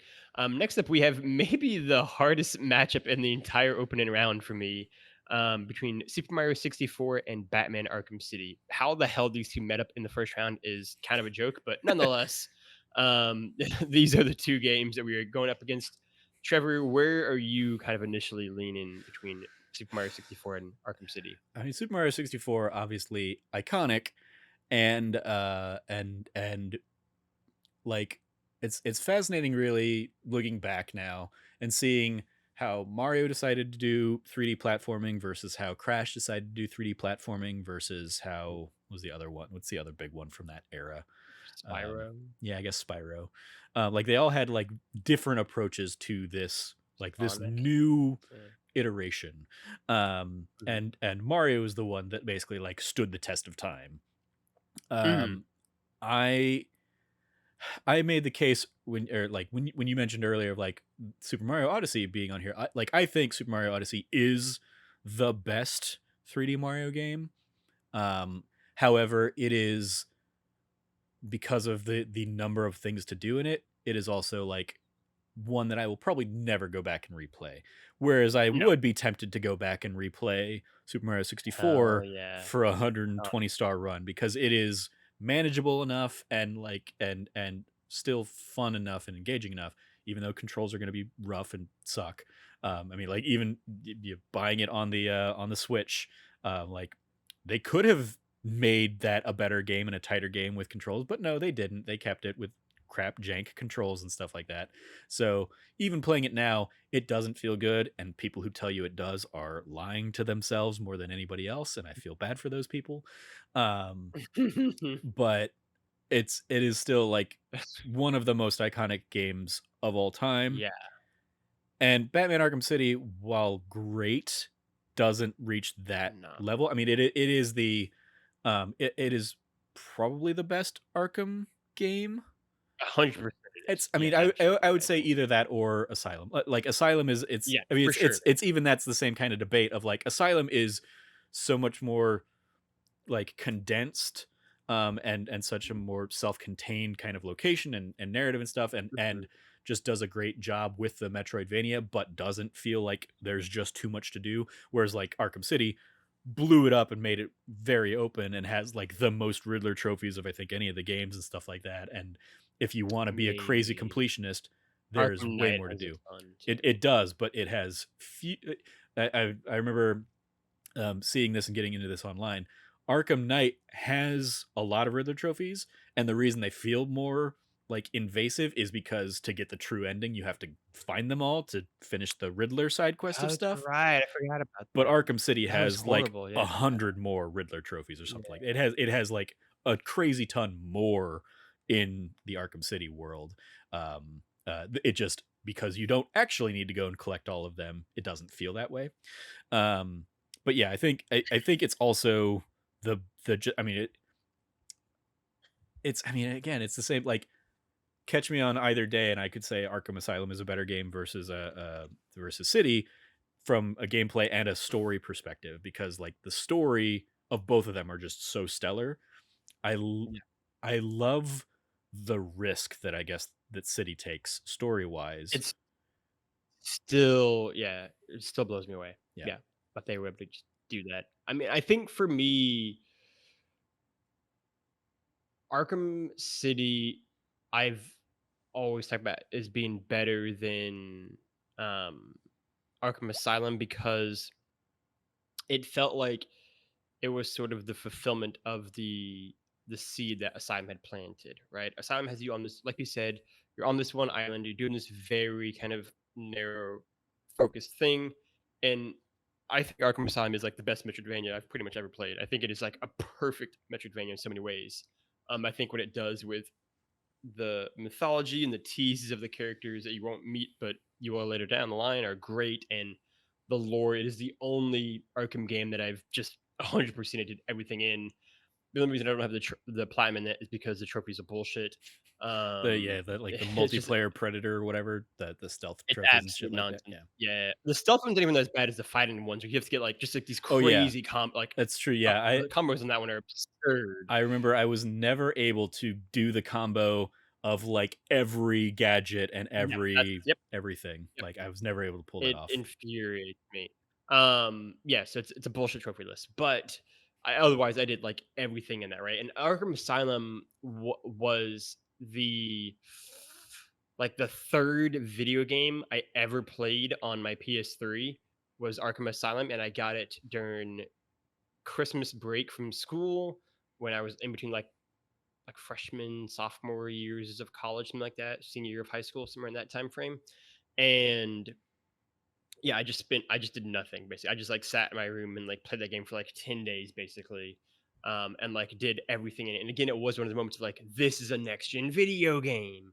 Right. And it was so cool and it was so rad. And like I have a huge soft spot in my heart for Arkham Asylum. And then I rolled credits on it and right, like I was like, that was fantastic. And then, Arkham City comes out and I was like, this is just better in every way, right? Like I think the story of Arkham City is probably my favorite Batman story outside of The Dark Knight, probably, right? And like maybe one or two other Batman stories, Long Halloween, maybe. I mean, maybe even Long Halloween. Like, I think Arkham City is just an incredible Batman story, and I think it is such a good encapsulation and also ending to the Batman and Joker story that they then kind of undid with two more games. But in that moment, I it was definitely one of those moments where like I was so caught off guard. I remember like catching my breath and like gasping and being like, holy, like my mind couldn't handle it. They had actually like killed him off. Spoiler it for a 10-year-old game, get fucked. And so, right, like I just couldn't believe that they did it. And so even now, like it still feels like such a huge risk. And obviously it's like dampened by the fact that, you know, they got away with killing him because they still had him be the villain for two more video games in the series, basically. But it was an incredible moment at the time. And it was a cool twist, like the Sandman reveal. Um, and this matchup in particular is really interesting too, because these are probably two of my like 10 favorite games of all time. Um, and maybe like top like 8 or 9 favorite games of all time. I love both of these video games deeply, right? I've written before about the fact that Super Mario 64 is the first video game I can ever remember beating. I've written about it. It is on the internet right there.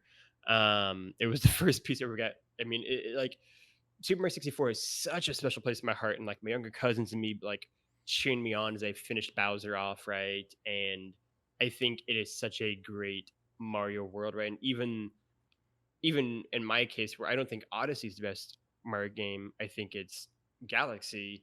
But I can also understand the argument that even Galaxy is significantly bigger than you know Super Mario 64 is, right? And you can do a 120 star run. You only need like 70 stars to win the game. Mhm. And so, you can get through that game so quickly. Every level feels so distinct and so unique and so charming and so packed full of secrets. And yeah, I mean, I think this is a matchup that would be worthy for like 3 rounds from now. Um, and honestly, it is one where like any given Sunday, I'd probably go one or the other. Ultimately, um, like by the skin, I mean, these are literally two of my favorite games of all time. And like ultimately, by like the skin of my teeth, I would probably lean towards 64 just for the enormous cultural legacy it has. I mean, this to me is like among the handful of the most famous games of all time. Um, but I think there is absolutely no wrong choice on this podcast. Ironic considering how few N64s actually sold compared to like modern consoles and Yeah, stuff like that. yeah. But yeah, You play the PS3 and Xbox 360. yeah. All right. I mean, yes, it was like, oh, fewer games or fewer versions, fewer consoles got sold, but like that game was in everybody's N64 console Everyone, versus like yeah, all that other everyone. stuff. Anyway. All right. Next up, we've got Dark Souls versus Shadow of the Colossus. Um, I will pick Shadow. I would do it pretty lukewarmly because I think Shadow's not particularly great, but I also am very much not a Dark Souls person, as you're not either. And if I had to pick a Dark Souls or like Souls-born game, it wouldn't be this one. It'd be one that we're going to get to in a few spots from now. Mhm. So I'm going to pick Shadow of the Colossus. Yeah. So the Shadow of the Colossus, and this is, I don't know if this is the original or the remaster or whatever, but like either Doesn't one, matter. like the controls are terrible, just like Super Mario 64. Like if you think the I think game Super Mario controls 64 well, is better than Shadow of the Colossus I for mean what it's worth. I I mean do not like Shadow of the Colossus controls. I will, yes, Super Mario 64 at least controls how you expect it to control. Yes. Shadow of the Colossus does not. And it Yeah. sucks in that regard, but also fuck Dark Souls. If you want to be a Yeah. better game on this list, Dark Souls, get good. Yeah. That's what I got to say. Um, Next up, we've got Half Life 2 versus Rise of the Tomb Raider. I will openly acknowledge I've never played Half Life 2. That's point number one of three. Point number two, this is a really weird matchup. Yeah. Really weird matchup. And point three, it should be said that one Jazz Foster made her own breakdown of this list and gave Rise of Tomb Raider their overall number one spot, or she called it Croft. Yeah. But yeah, I mean, I think Rise of Tomb Raider is probably my favorite Tomb Raider game. I haven't played the third one in like the new modern trilogy, but I think Rise of Tomb Raider is a great video game. I played Half Life 2. I almost certainly would not like it at this point in time if I just played the actual original version. So I'm gonna go with Rise of Tomb Raider because I like to be spicy and have a 15 upset at 2. I came to Half-Life well late compared to like, the hype around Half-Life. And I still enjoyed it. Half-Life 2 in particular. I enjoyed, many years, and so like Half-Life 2 again, especially from a its place in gaming kind of perspective, like Half-Life and Half-Life 2 told a story in a first-person shooter in ways that we hadn't seen before. And that's really its place in the hierarchy of everything. Rise of the Tomb Raider was, I mean, honestly, the whole Tomb Raider trilogy, the modern Tomb Raider trilogy, Mhm. fun in the moment and completely forgettable for me. Like I Yeah, remember playing Shadow totally of the fair. Tomb Raider Totally and being like, I don't remember what happened in Rise of the Tomb Raider. Like I don't remember what The the big Shadow's the story second beats one? of that game. And in Rise of the Tomb Raider, I remember playing and like eventually being like, I did like the fact that Jonah, who's like your best bud in Rise of the Tomb Raider, I did not remember that he was I in the had first no idea. game. Didn't remember his name at all. Yeah, Didn't remember like his name at all. because like the first game is so much about like, oh, everybody on that boat gets fucked up and like a lot of them die and stuff like that. And I did not remember anybody, like it's all about like this is this journey that made Lara who she is kind of thing. And it's like so much her story that I did not remember any of the ancillary characters. So like that's what I think of when I think of Rise of the Tomb Raider is like that realization a good probably 10 hours in the game of like, oh wait, Jonah was in the last game too? Oh, okay. And then now I think about the idea of like, oh, and the guy that we're helping here is basically Jesus? That's kind of like the strong illusion that like he's Jesus who just never really died or like that it and I'm just like this is a weird like fun enough Metroidvania, but I do not care about that game or the and those games in the series really in any kind of like strong and meaningful way. But admittedly, like I don't care about like Tomb Raider as a series really in a strong and meaningful like I never really got into the Tomb Raider series prior Can to you the modern trilogy. So yeah. My favorite thing about you speaking was me realizing slowly that Rise of Tomb Raider wasn't even the first one in the series like I thought it was. It's the second one in the series. Um, And so you were and thinking of so Shadow of the that's Tomb Raider or something? no, I was just thinking of the first video game in the series. Oh. I guess just Tomb Raider, right? I literally Googled. I was like, "Am I thinking of the right game?" Um, so I find that a fit-in testament to everything you just said about how much those games blend together. They're all very fun. The bow combat is great in all of them. But yeah, Rise of Tomb Raider. I mean, the Tomb Raider games definitely blend together, and they were done really dirty by the terrible exclusive deals that they kind of got sucked into, especially this one. Um, yeah, that's an excellent example of the point Trevor was making there. So yeah, I mean, personally, like if you wanna stick with Rise of the Tomb Raider, you can't. I would give this one to Half-Life 2.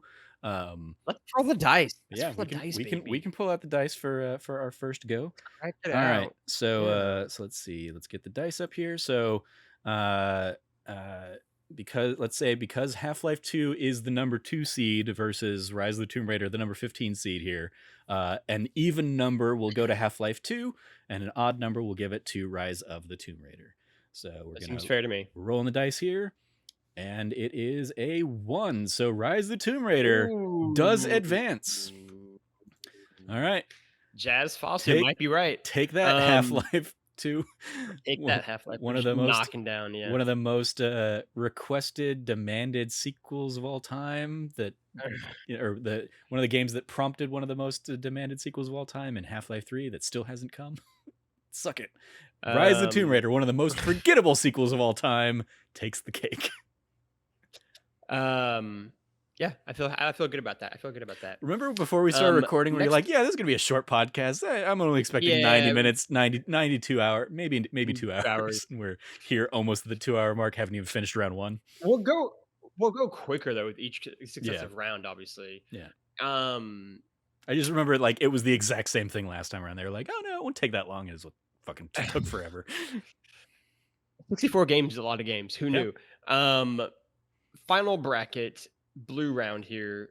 I just realized for the first time too, Super Metroid being a 1 seed might be the weirdest seed in of anything that's entire. It's such a bizarre choice for Super Metroid. Like, there's such Me and you could do a whole I would definitely book, the not whole put novel. Super Metroid in the same vein as the other one seeds of Super Mario Yeah. World, Red Dead Redemption, and Portal 2.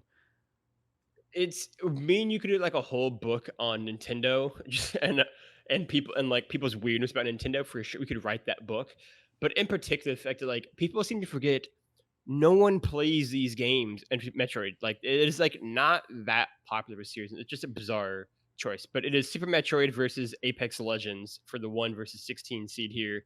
This is a good example of again this is the only one seater I'm like, I can hear the argument for why it would be 16 versus 1, and I'm not entirely unpersuaded by it being Apex Legends over Super Metroid, is The what I'll start off with. I mean, I don't care about Apex Legends at all. Like it has its fans, and shout out to them.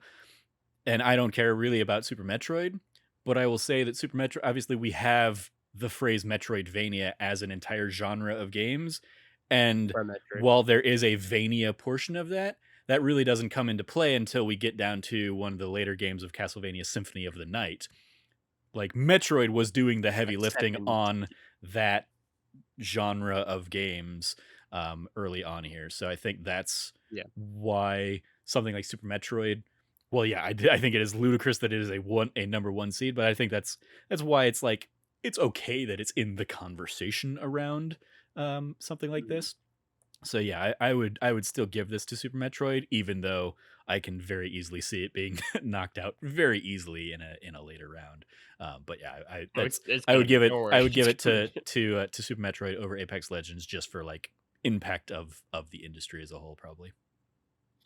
Although I will, yeah, I agree. It's Super Metroid. I will say though that looking at the 1 through 16 on this list, this is definitely the bottom bracket here, where like a not amazing game can go the farthest potentially, especially if you're on like the right side of this like bottom bracket. Hmm. Like Super Metroid is, where like there's not, I would say, a heavy hitter really until you get to like the bottom chunk here, maybe.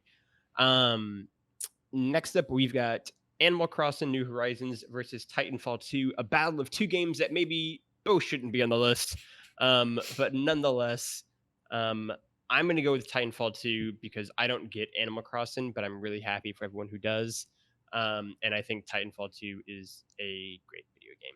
I'm going to go with Titanfall 2. I mean, I don't love Titanfall 2 as much as some people do who say it's like the best campaign shooter ever played. I don't think that's correct. But Titanfall 2 for me, for sure. I will also go with Titanfall 2, despite the fact that I played 500 plus hours of Animal Crossing New Horizons last year as like the first and really only Animal Crossing that I really ever sunk my teeth into. Like it was a perfect game at the perfect time of hey, we're in a fucking pandemic and you can't go Mhm. outside and you can kind of connect with friends through this game. Yeah. So like it was great in that regard, and it took your mind off of things. But 5 years from now, nobody's going to remember Animal Crossing New Yeah. Horizons apart from like that moment The in time pandemic. for what it Yeah. was. And I mean, like, again, like Titanfall 2, really probably, people aren't really remembering that either. And like, and we're not going People to see love another that Titanfall 2. campaign. Yeah, agreed. Like people love, I mean, like, especially Titanfall 2 is fascinating because Titanfall 1 came out, no campaign, just multiplayer. And everybody's like, this is dumb. Give us a campaign. Titanfall 2 comes out, campaign, but it was also sacrificed because EA put Titanfall 2 out around like the same time as Battlefield 1, I think it was. Mhm. Like So within too. within like 3 weeks of each other, I think those games came out, and it's like, what are you're just cannibalizing yourself. The Call of Duty in there And too. yeah, Yeah. and yeah, And exactly. Call of Duty, it like was a right in the middle great of those year two for things. first person shooters. Yeah. Yeah. I mean, I remember Um, I did a week of like shooter reviews that was Call of Duty mhm. Modern Warfare, the remaster, Advanced Warfare, Titanfall 2, Gears of War 4, I think, and Battlefield 1. And of those, like I basically did like a review a day of those 5 games back in the old Trevor Trove days that you can find on thatnerdysite.com if you really care. Hey. Um, and I like of those 5, Titanfall 2 was the one that like was my favorite of those 5. And like I recognized that it in particular that like it's fascinating having the Modern Warfare remaster in there because like I could very much see how that game influenced each of those other games for elements and Mhm. stuff like that. Um, for where it was versus like where I was finally playing it. But yeah, Titanfall 2 just was more fun and did the closer thing to like the Half-Lives or the Portals of a first person shooter that I like of like, hey, there's a good mix of like a shooter here and puzzles that you kind of have to like solve and figure out and figure out where you need to go and how to get to where you need to be or which titan you should be using or something like actually I don't remember if it, like using different titans was a core aspect or whatever, but it also had like a cool like it had a really cool level where like you're flipping back and forth between time in the same year that we had Dishonored doing the same kind of thing. So it was like, you know, one of those kinds of like, oh, everybody kind of like stumbled on the same idea. um so yeah, Titanfall 2 will take it for me as well. Yeah, agreed. Um, Next up we have Half-Life Alex and Bloodborne. This might lead to a dice roll. Um, I'm gonna pick Bloodborne, and here's my thing. I don't like any Soulsborne game really to play, and I know that you don't either. Um, Well, you are. I but mean, last I heard, you were enjoying Jedi Fallen Order. With oh, I guess it's a Soulsborne game if you had to put in. Yeah, not yeah. Okay, it is a but Soulsborne game in like action and style and stuff. yeah, It is, but it has the key thing that like keeps Soulsborne games from being fun of like difficulty yeah, settings. yeah. But I think the world of Bloodborne is so cool. I think the enemy types are so cool. I think just like the darkness within it is super fascinating to me. It is my favorite of the prepare to try slash RKG guys is like Soulsborne series. It's really good. Shout out to Posh Finchy. Um, and I think it is the one that most creatively interests me. Right, I've written before about it. Um, Tied in a little Donald Trump reference to it. Yeah, like I think Bloodborne is really, really cool, even if it's a game that I will never, ever, ever come close to finishing. I've played Bloodborne. I watched Ali Mushka's YouTube videos walkthrough about it. I just don't know how she did it. It's that simple. I tried my very best, and it was like this game is just not gonna happen. Whereas Half Life Alex, I have not played because I don't have a PSVR. It's not even PSVR. Um, It is Oculus VR. Like, yeah, Oculus VR, thank you. Even more, yeah, exclusive. or actually not even So I'm gonna maybe say not even Blood. Oculus. Like, it is a Steam VR game. Like, you might be able to Yeah, play it on the Oculus. I don't Valve know. VR. I never Yeah. actually got around to checking. Um, but like the impact and the I think community of people that have come around Bloodborne, people love that game, right? Like I think of Brian Altano first and foremost, who just like raves about it all the time. Um, it is kind of the game that I feel like really made the Souls series kind of like break out into the larger mainstream. All leads me to say Bloodborne will be my pick for the win here.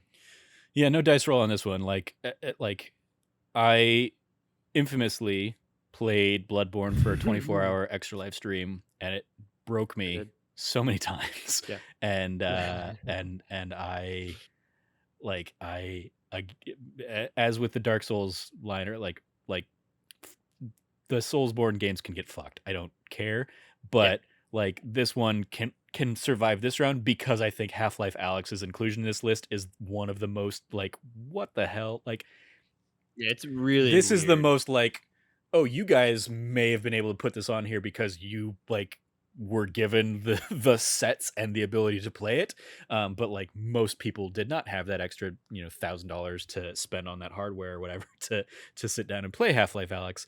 And then like that aside, like I mean, I don't think it is.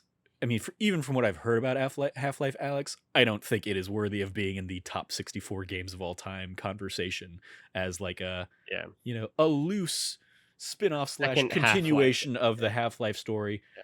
that like the only reason I could see it getting on here is because people were just that goddamn hungry for a Half-Life 3 that Mhm. they were like, it's the They closest thing were we're probably ever going to get, so let's put that in here.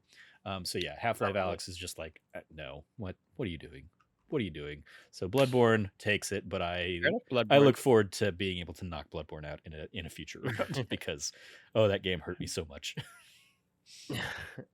My favorite part of Trevor stream of Bloodborne, if y'all go back and watch this, I'm sure it's on YouTube somewhere. I don't think Is it just is. the I oh, don't. maybe I not, mean, I but wasn't it was very recording good. it or anything. Like it was just a Twitch stream, so I don't think I have that Is anywhere.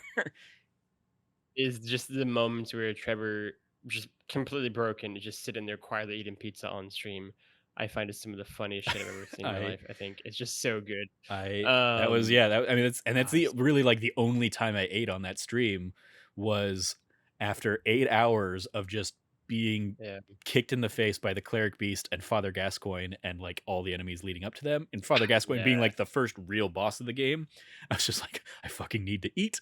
So I'm going to have some like leftover pizza and I ate it and then like I finished the pizza and then I think like the next time around I beat Father Gascoigne and was like Oh, fucking there it is. finally. Yeah, But not yeah, just that like needed that to that is the fuel. epitome of like the the the frustration is not outweighed by like the successful payoff of beating that. Like Mhm. 8 Agreed. hours of Agreed. agony and anger and frustration do not make up for or the 2 minutes of like elation of beating the guy finally do not make up for those other 8 hours where I was just angry at everybody in the world. Great. On this is a fun fact for you. Back when they were Prepare to Try, the longest fight that the Prepare to Try guys ever had in any of the Souls games was in Bloodborne. And it was for Lawrence is the name of the guy. You never got close to him, I'm sure. No. 'Cause he was like I, three I quarters did of the way I through the did game, I in my think. 24 hours I made it through. I killed 6 bosses. A couple of them So you on like did the okay. So first you or got second further try. than I died. I basically ended at Rom. I did not get past Rom. yeah. Is where my I Uh, fought Rom a couple times and just was like, nope, this is not going to happen. I am too delirious after 24 hours of this. We're done. but yeah, they fought Lawrence, and because of the way that they like, because this is back when they still worked at IGN, and the way that because they like rolled episodes out every few episodes, like the way that the production schedule was set up, basically like they had to finish recording that day, like they had to do it that day. And so it ended up being some like 12, 13, 14 hour thing. And it's just him fighting Lawrence that entire time. And he had like 100 deaths against some crazy number like that against Lawrence over that time period. It is one of the great episodes that those guys have done because it is just them literally like losing their minds like over the course of just like 12 hours locked in like a tiny closet at like IGN UK headquarters on like a Saturday, right? And it's very very good. Next up, we've got Tetris versus Rock Band. They don't specify what Tetris this is, so I pick Rock Band. Actually, it doesn't matter. Spoiler: I would have picked Rock Band either way. Oh, I think Rock Band is infinitely better. Sorry, Cameron Abbott, but I would much rather play Rock Band than Tetris. And I love Tetris, but like also it's Tetris has like always been this weird thing for me where like the people who are like Tetris is like the greatest game, like the best game ever kind of thing. Whether it's Cameron obviously loves Tetris. I don't know if he goes that. I mean, I think his favorite game is Tetris actually. yeah, it's Tetris Effect. To another, yeah, to a coworker of mine's favorite game was Tetris as well. Tetris is like this is always in that weird gray area for me of like it's it has always seemed really bizarre and like unfair both ways to compare something like Tetris to a video game in the sense of an Uncharted or Witcher or even like a Mario or Zelda, right? Like those are two very different experiences, and like really the only thing that's connecting them is that they are like electronic things that you can interact with. But like under no under circumstances are those the same thing, right? Like even on the most like rudimentary sense, these are like completely different, and so it's always been weird people have that connection with Tetris. Um, so and I've never gotten it, and I like Tetris, but Tetris to me has always been like a thing that like I do, but I don't view it as like a video game in the same sense of like other stuff. So I'd pick Rock Band because I have a ton of great memories playing Rock Band with friends and family. Um, but it sounds like you would disagree. I mean, yeah, I'm gonna go Tetris on this one, so we'll have to throw it to the dice because Rock Band and I mean the Guitar Hero Rock Band era came basically at the tail end of my college years, I think. Um, I was gonna say, was it too or late? and so yeah, like, or if it was during my college years, I was a college like I was at theater parties as a college student instead of like other, just more normal parties. So like Rock Band and Guitar Hero were not at those parties. It was not a thing that like was the routine in dorms and stuff like that. So I played a little bit of Guitar Hero, like, like maybe a year or so after college or something like that. I don't think I ever like I played a little bit of Rock Band at like a friend's house or two or something like that, but never like a ton. And so yeah, I have no personal real like affinity for it, and I just like I I I go with Tetris. So I would argue that yes, while Tetris isn't like a platformer or a more like Tetris is a high score chasing arcade game type of game, and does an interesting I like has interesting mechanics and whatnot into that, that like lead you to always wanting to do better or get a high score or something like that. It's simple in design, but difficult to master. It's one of those kinds of like perfect cases of that kind of game. um so yeah, while I don't love it as as much as someone like Cameron does, I definitely still have a stronger place for Tetris than Rock Band. And I think like the the perseverance of a game like Tetris, in that it's one of the best selling games of all time over the course of its many iterations, stands in stark contrast to the Rock Band games that were like a flash in the pan, and then just that whole market fell out from under under it and has not come back. It tried to come back, it did not succeed in coming back. So it was like a you had to be there kind of experience, I think. Mhm. And I was not What there. a few years though, yeah, like that like 3-year Oh, I mean, period yeah, was I like mean, you can talk to really rad. Mike Toundro from our friends over at 61 Indie. I'm pretty Mhm. sure like still transfers his Rock Band library of DLC across Yeah, every system he absolutely. can, to kind of like keep it going. And so like in the new generation of systems where they don't have abundant storage, he's like, I got like half of my storage is taken up by Rock Band songs or Guitar Hero songs or something like that. I'm like, Mhm. okay, so don't. So like, how often do you go back and play those games to make that worthwhile? Or yeah. So anyway, so I know that there are people that do that. I just never was one. Yeah. So same. We'll do the Roll the same dice. rules for the roll of dice. Tetris is the number 4 seed. Rock Band is the number 13. So Tetris will be the even, and Rock Band will be the odd. So we're rolling the dice here, and it with a 6, Tetris advances. So there you go. RNGesus is working in Cameron's favor today, and Rock Band rests in peace. What just while we're on Rock Band, since you did have a better affinity for it, and it's not going to move forward, did you have like a specific like DLC pack of Rock Band or expansion of Rock Band, or just like you just had fun playing any songs with friends? And what instrument Yeah. did you play? So obviously in Guitar Hero 1 and 2, and Guitar Hero 2 is the best Guitar Hero game. You just play guitar, you didn't have Carry any on options. my wayward son. Absolutely. Once they introduced drums, I would routinely go to drums because, like you, I have some drumming background. Um, but I could always pick up the guitar as well. The weird thing for me for guitar is I'm very much left-handed, and every single thing I do, Hmm. I'm an utter lefty. I just can't do really anything with my right hand. The only exception out of all the things in the entire world is guitar playing. I play Rock Band not goofy. Basically, I play it the correct, like the right-handed way, um, and I don't flip it around to be like a lefty guitar kind of thing for whatever reason. Um, Is and that then like so? I can like Would that have I can you? like switch, Would that have you but strumming? I never was comfortable. Would that have you like which hand do you strum with then in that regard? I'm trying to think. I think it would be. I would strum with my right hand and like do this with my left hand, or maybe Okay. it's the opposite. I really can't Because remember. that's yeah, for me, it was It's been like so long. I Yeah, was strumming with my left hand, and I don't know how the cameras are reflecting or mirroring it or whatever, but I strum with my left hand as like that's the natural like when I air guitar or whatever, and when I would play I feel like that's rock the here, and opposite. I think I had to I think I had to basically flip the guitar to do that.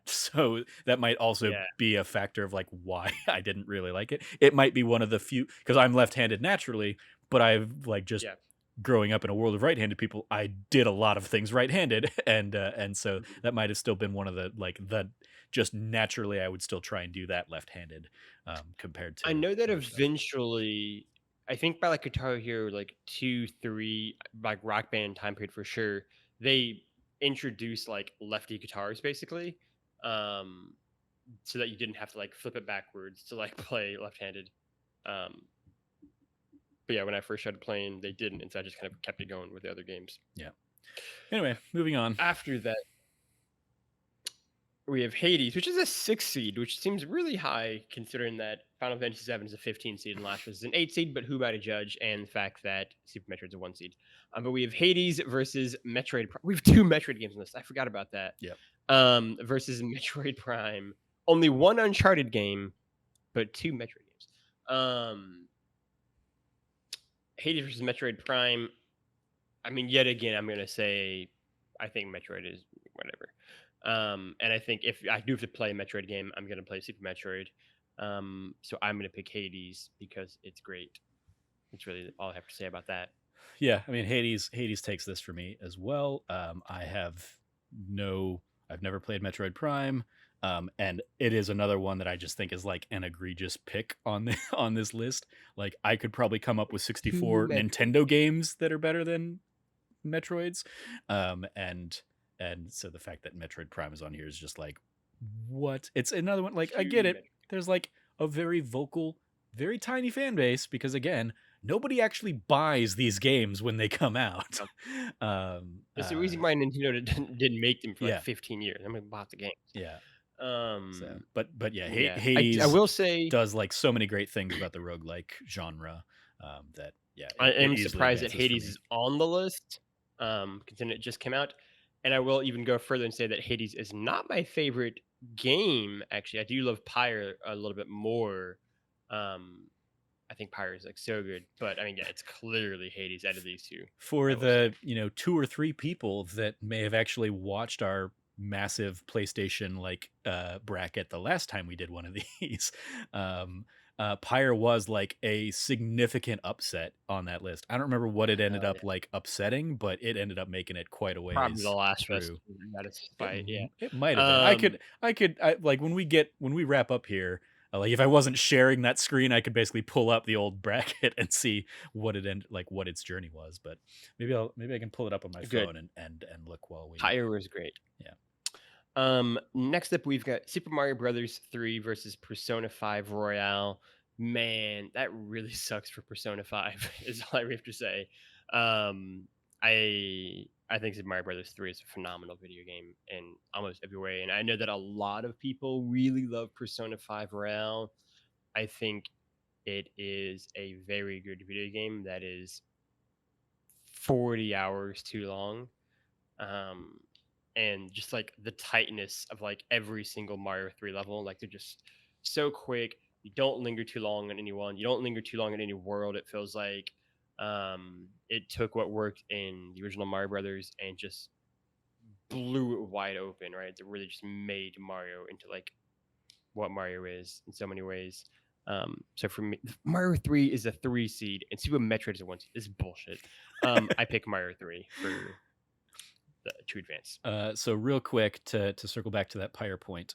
So Pyre, and I'll be curious like how you feel about this upset that it had. So in the first Mhm. round of 64, Pyre beat Gran Turismo to advance. Then it beat Infamous First Fire. Light because this again is Ooh, PlayStation okay. 4 games basically. Then it came up against The Last of Us Part 2 and beat The Hmm. Last of Us Part 2.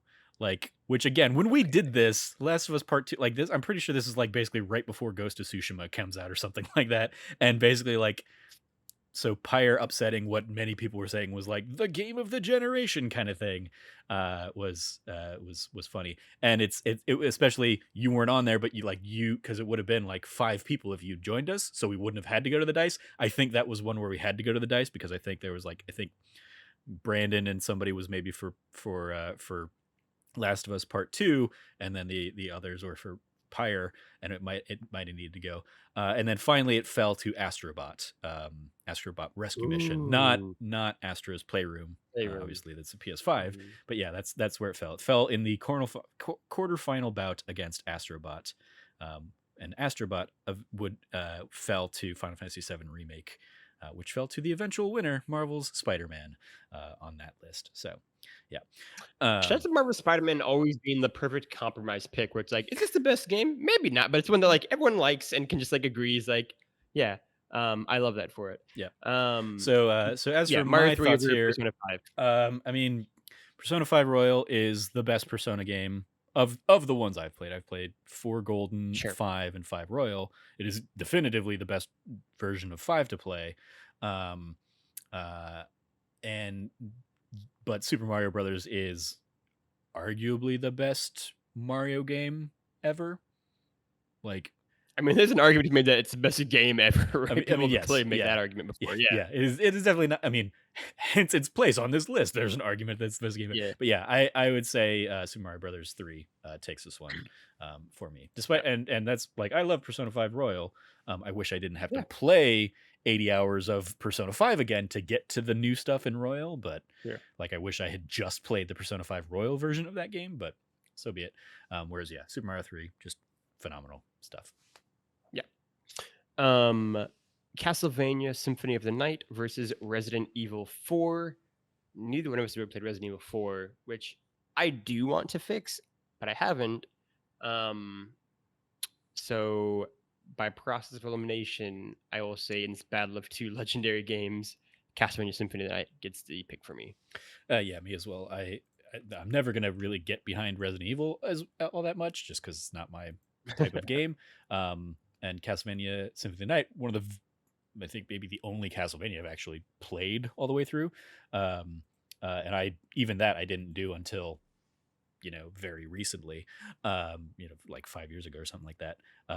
But I like playing through it. I was like, oh, I get why people talk about this game the way they talk about it, even all these years later.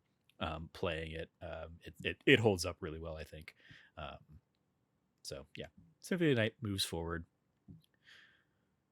Last one, And last of the 60, finally, last of the round of 64. 2 hours and we've 15 got minutes into recording. Legend of Zelda Breath of the Wild versus Final Fantasy VII. I mean, this is obviously Final Fantasy VII. Thank you.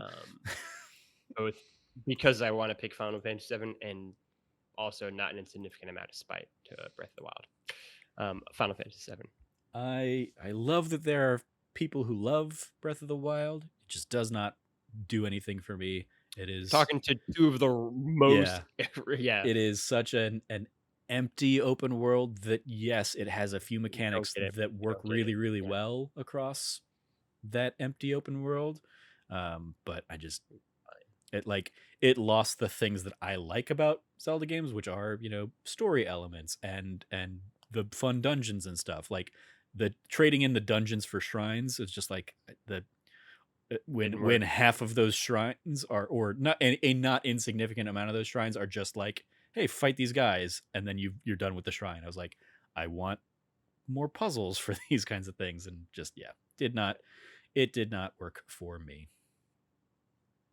All right, Agreed. we're down to 32 All right. games. Back up to the green Deep section. breath. Back up to the green section. And here we go. Rockstar versus And Rockstar. Rockstar versus Rockstar, man. We're gonna smash this. We're gonna get this done in an hour. The rest is bracket. I believe in us. Red Dead versus Grand Theft Auto. I'm gonna say Red Dead Redemption. Yeah, I can get behind that. If it was Grand Theft Auto Vice City, I'd probably go with Vice City, but No. Red Dead Redemption. Probably too. I would definitely would. I love Vice City. Actually, I'm talking about. Yeah, Red Dead Redemption I think is better than San Andreas. Okay. Next up, we've got is an interesting one. Knights of the Old Republic versus Fallout New Vegas. I'm gonna say Knights of the Old Republic over Vegas. Yeah, it's very. I mean, this is especially an interesting one because the team behind Fallout New Vegas was also a lot of the team behind the sequel to Knights of the Old Republic. Yeah. So there's a lot of like shared DNA in these types of games and these ideas and stuff.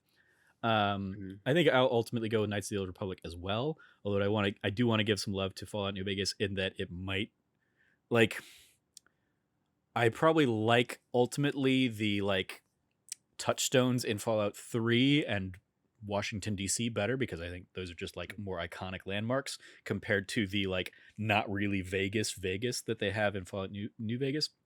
But I do also love that Fallout New Vegas has a very small part of the world that takes place in Arizona. Because I was like, yay, Mhm. look at us, the Hoover Dam's there. It's very important. But yeah, Knights of the Republic again for a lot of the reasons I talked about earlier. Just stellar Yeah, it's story and I look forward to a whole new generation getting to experience that story. so excited for that when it comes out in 2075. Um, Next up, we've got World of Warcraft versus Chrono Trigger. I mean, I will say personally, my vote would be for, I guess, World of Warcraft for the impact. You swayed me on World of Warcraft last time, so I will say World of Warcraft over Chrono Trigger for its 15-year, God, at least, um, kind of reign as one of the giants of the industry.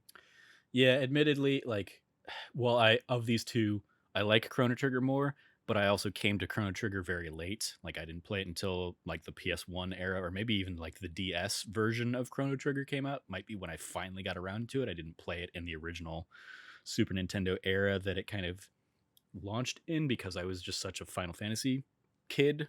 Um, but yeah, I think I talked my own self out of giving the nod to Chrono Trigger because of kind of the impact of World of Warcraft You there. give a So, really good speech on World of Warcraft, yeah. all right, Um, all right, next up, I'm I feel much better about saying this after learning that you do not like Journey that much either. I think it's Call of Duty 4 Modern Warfare. I think that game's impact is huge. I think that game is really great. I once did a Call of Duty podcast series, um, and I really liked Modern Warfare. Still, I do think it holds up pretty well. I think it is the most grounded by a lot of the Modern Warfare games, which is really not saying a lot because it's the only one that's grounded. But yeah, and I think Journey, while great, um, is not necessarily the kind of game for me and Trevor that it was for a lot of other people. yeah, I'm fine with giving that to Call of Duty again because Journey just doesn't do a ton for me. And Yeah, I'm oh yeah. looking at this bracket, I'm just being like, oh, I just don't like. I really only like a couple of games in this part of the bracket. So I'm kind of sitting here like, Yeah. oh man, this, I don't like that like World of Warcraft or Call of Duty are going to make it into the next round. I don't like that one of those games is going to be like the winner of that next matchup. Compare I almost immediately regretted not letting Chrono Trigger at least kind of advance to to fall to your argument for Call of Duty, but yeah, oh well. Yeah. Um, Over to the pink bracket, we've got Portal 2 versus God of War 2018. For me personally, it's obviously God of War 2018 because I've never played Portal 2. I do think, like the Super Mario 64 and Batman Arkham City showdown, this is a matchup that could easily happen in the quarterfinals or even semifinals. And I think a lot of people would feel that was a better place in the second round. Nonetheless, here it is. So I will say God of War 2018. Yeah. I don't remember if we commented on it earlier, but the fact that God of War, which won numerous Game of the Year awards for that year, is Same with The Last of Us, is an 8 is an seed. 8 seed is like what the And Super Metroid is a 1 seed, just to yeah reiterate that. yeah. All right, whatever. Um, Yeah, God of War moves forward. Next up, we the resignation in that. Next up, we've got Civilization 4, and I can't even read that on yours. And we've got Skyrim. The Elder Scrolls 5 Skyrim. For me, we talked about it a little bit last time. I really love Civ. just as a series in general. I think it's really great.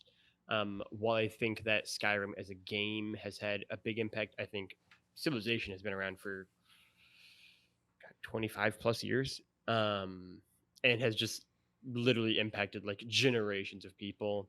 And also, I like those kind of games more than Skyrim.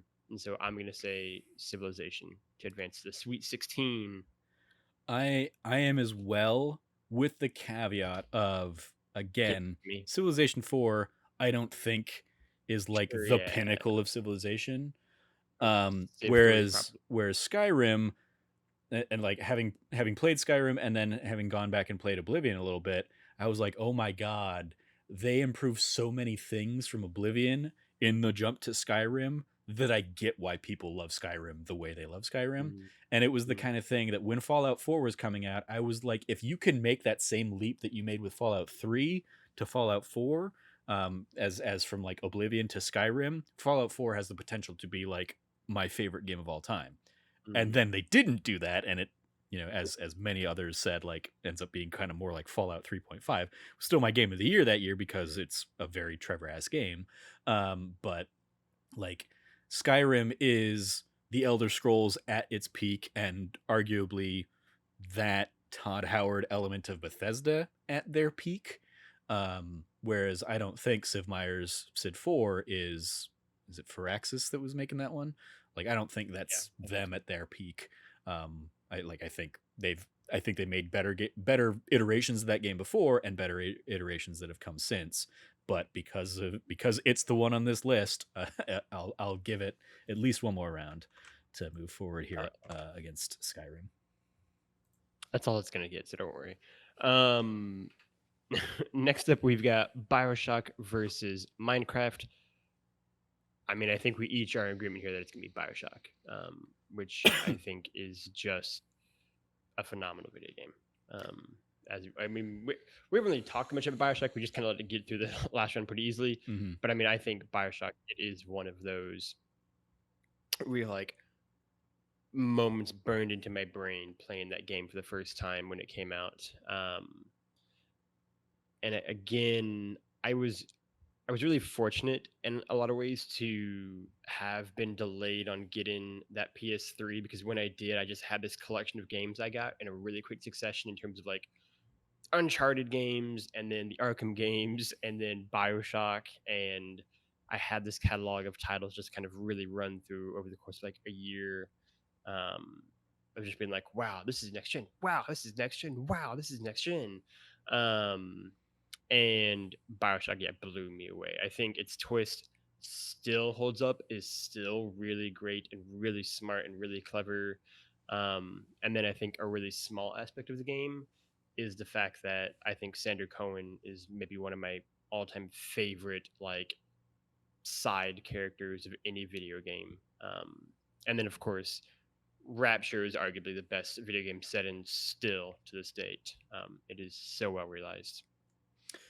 Yeah, I mean, I'll I'll give it to BioShock on this one because of your. I don't share your love as deeply on Sure. BioShock. Like I like BioShock fine.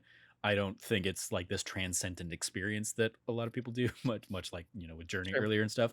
And so like as you were kind of going, I was like, from an impact perspective, Minecraft arguably makes a bigger impact. And if I cared about Minecraft enough to make that argument, I would and let the dice basically handle this one. But I don't. Minecraft will be fine with its millions and millions of dollars. They don't need me to advance it forward on this My list here. I will. It's not an argument that you've given me to fight for, but I will. My only counter to that would be that Minecraft is impact is really strange. Like Minecraft's Minecraft is impact very isn't much on us.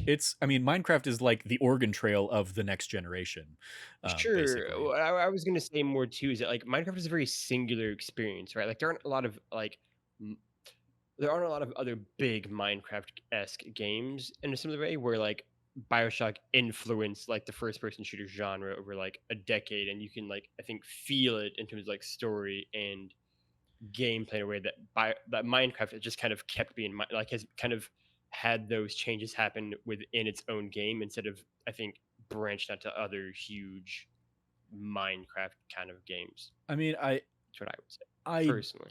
I don't necessarily agree with that so much as like I think other games that tried to do Minecraft just failed at doing Minecraft, whereas like there's enough That's of an sort of my point. ingrained element of yeah, I mean, First like person shooters. crafting became a much more prevalent thing because of like because of kids loving it in Minecraft and stuff like that, and recipes and figuring out and discoverability and those kinds of things. Like even in Breath of the Wild, there's like hints of and flavors of Minecraft in that game. Mhm. Dragon Quest Builders, I believe, is probably the most Mhm. direct, like inspired by Minecraft. And also, I will I also would say agree. like it's a game that like we don't really know anything about, but Roblox is one of the biggest games on the planet, realistically. Mhm.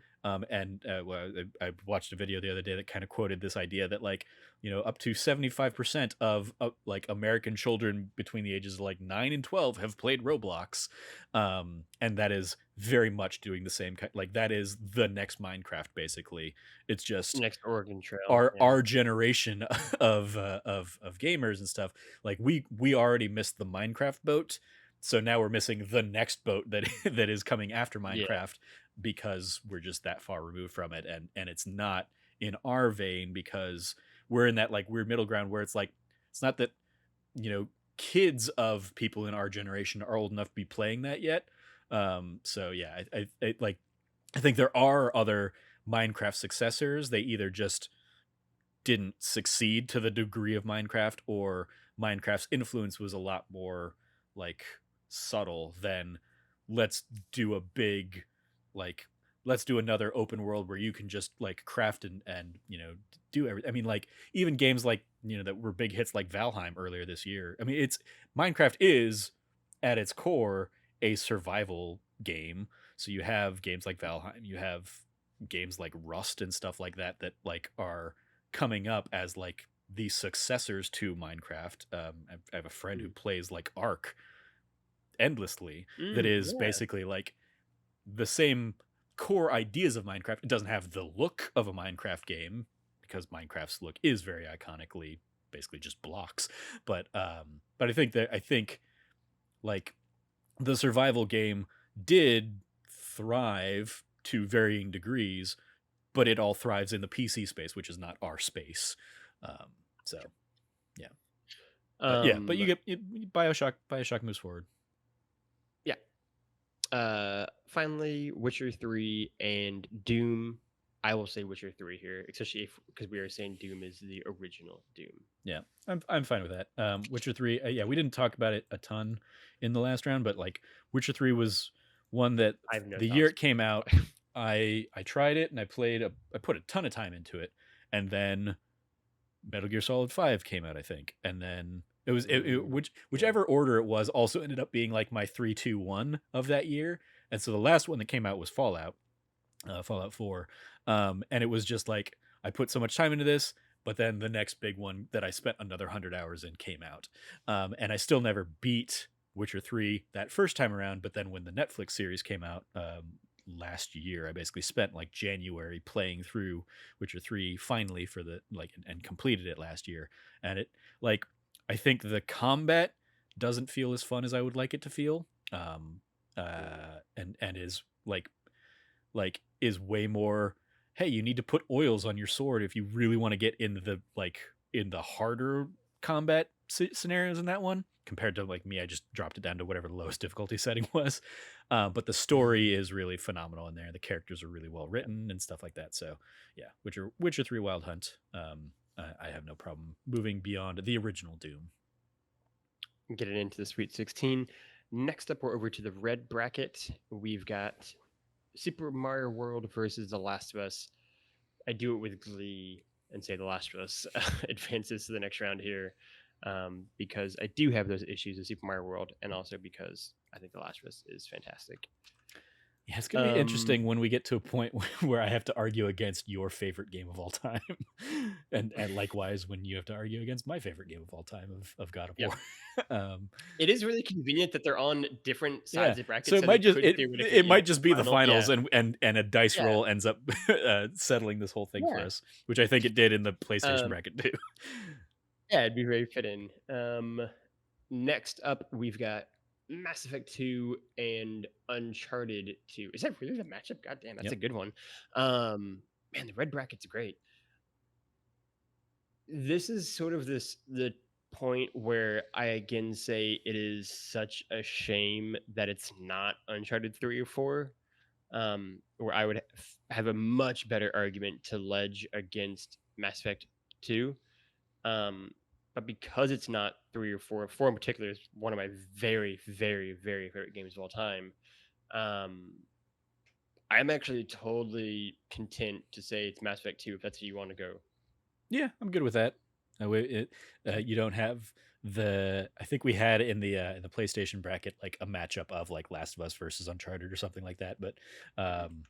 especially since I know that whichever one of these is basically going to get sacrificed to Last of Us next round anyway, I'm fine moving Mass Effect 2 on. Because again, I'm in the same boat. I don't think I have the level of disparity against Uncharted 2 Among Thieves that you do. And like I think it's a I think pretty big one gap. Yeah. is a fine game, and then two is a significant step up. Save the final boss Hmm. battle, which is always like that is Uncharted's Is like not Achilles heel good. is final boss battles. Apart from I think four is the best, even though it is also like the most wildly different compared to Yeah. everything in the game that came before it. But I think like 3 is good too because they make it short too. I do not. I did not like the 3 1 because like three like Mm. the issue with two's boss battle is blue goo or blue sap or whatever. The issues with threes is like it becomes very reliant on the hand to hand stuff, which was not It really worked for me, I a think. key aspect of the game. So I was like, this is Mm. a thing I haven't really used a ton since the tutorial stuff hours and hours and hours ago. So I remember just not liking that stuff against Talbot. And then four, I think, well, it's 4 is weird that great. you're having like a duel. It's also the most personal bout because of this history that has now been established between Nathan and Yeah. Rafe, that I think is Yep. a standout. So, but yeah, Uncharted 2, like I think is a is closer to Uncharted 3 than you do. I think, but Yeah, for sure. I'm still fine moving Mass Effect 2 along this one because I think Mass Effect 2 again, phenomenal standout. Like first game I ever played in the Mass Effect series was Mass Effect 2. I did not play the original game like because the original one didn't come to PlayStation until many years later. So I played Mass Effect 2 when it came to PlayStation, having heard great things about Mass Effect, and I loved it so much that I went and checked out Mass Effect 1 on PC before it would ever come to console or to PlayStation. And yeah, like and revisiting it not once but twice this year because I played it in the lead up to the Legendary Edition release, and then I played it again in the Legendary Edition release. It's just a very good game, with incredible Yeah. writing, incredible performances, and good fun gameplay. Yep. Totally happy with that. Next up, we've got Pokemon Yellow and Batman. Nope. Super Mario 64. I was just imagining that we'd put Batman there. I think for me, this is one of the easier round of two matchups here. It's going to be Super Mario 64 for me. Yeah, Um, that makes it to the next round. It's a great game. yep. Pokemon Yellow is not even the best Pokemon game. Um, that takes us down. Yeah, okay, perfect. That takes us down to Shadow of the Colossus and Half Life 2. Nope. Oh, did we do Rise of the Tomb Raider? I Yeah, forgot we did Rise of the Tomb Rise of Raider. the We Tomb did do that. Raider won the dice roll. Maybe because I thought it was a different video game, but nonetheless, you know what? Honestly, if this is a matchup, I'm as it makes it even fun more for me. I would say Rise of the Tomb Raider over Shadow of the Colossus. I mean, I hate this, but yeah, I guess I'll agree. I Right? Yeah, like like, I would rather play Rise of the Tomb Raider. I think it's a better game than Shadow of the Colossus. I think Shadow of the Colossus does not control well either the original or the remake. I mean, yeah, like it doesn't control well. I think Shadow of the Colossus has a better ultimate like idea behind it than Rise of I the Tomb agree. Raider. But I yeah, agree. I mean, from a gameplay perspective, sure, we'll move on. There you And go, from an Jazz. enjoyment There you go, perspective, Jazz. You there you you go, are one step closer. you are subliminally impacting this list. Um, down to the blue bracket now. I'll wait for you to update. Perfect. We've got Super Metroid versus Titanfall 2. I mean, I'm gonna say Titanfall 2 now because I've built a whole persona around Spiden Super Metroid, so I have to, commit to it at the moment here. Yeah, Trevor didn't even have a word, just I'm immediately updated it. I'm Just I'm is fine with totally that. like, I think the impact of Super Metroid is probably what's really getting the weight here of, hey, we have an entire genre of Metroidvania. But I do think Titanfall's certainly a more fun, more enjoyable experience from what I'd be interested in. next up, we've got Bloodborne versus Tetris. I mean, I didn't even vote for Tetris to be here, so I would obviously lean towards Bloodborne. Um, but you know, I understand Trevor hates Bloodborne. I But I'm do. still gonna say Bloodborne personally. Yeah, I So mean, I respect what Bloodborne does, but I yeah. do not want Bloodborne to advance past this point if I can stop it. Like I was fine with it getting the pass on Half-Life Alex, but yeah, the sooner I can kill Bloodborne here, the better. So I'll give this one still to Tetris, and we'll throw it to a dice roll. So We have back. to do a different way to do it though, because they're each even numbers. Oh crap, yeah. So Tetris was our no, no oh yeah, okay. So Tetris was our 4 Well, seed, 4. Bloodborne was the 12 seed. So we'll do like um let's do the lower half. So 1, 2 or 3 will be Okay. Tetris and a 4, 5 or 6 will be Bloodborne. Sound good? Okay. Cool. All Mhm. right. The roll gives us 2. So Tetris does Mhm. advance. Suck it, Bloodborne. Get good. I think Tetris has won both of its rounds just by Tetris is just getting by dice on roll. dice rolls. Yep, just Yeah. RNG saving Tetris. Um, that's really funny. That's really good. Next up, we have Hades and Super Mario Brothers 3. For me, this is probably one of the better round 2 matchups. But I'm still gonna lean towards Super Mario Brothers 3. Um, I just think it's maybe the maybe the best 2D platformer. And certainly if it's not, it's right there. I think it's a fantastic video game. Yeah, I would agree with that. I think Super Mario Brothers 3, best of the best, That or game is certainly among so the best good. of the We didn't 2D really talk that much platformers. about it. It's so good. Yeah. And Hades, best of the best of roguelikes, to the Yeah. point that it's like a 100%. roguelike that is winning Game of the Year awards, and it's in those conversations. Yeah. Like from a moment to moment, I would probably these days rather play Hades. But Mm. I can't overstate the impact that Super Mario Brothers 3 had, Enormous early on in just my personal life, and then also just like as a game in the in the industry. industry and stuff like that.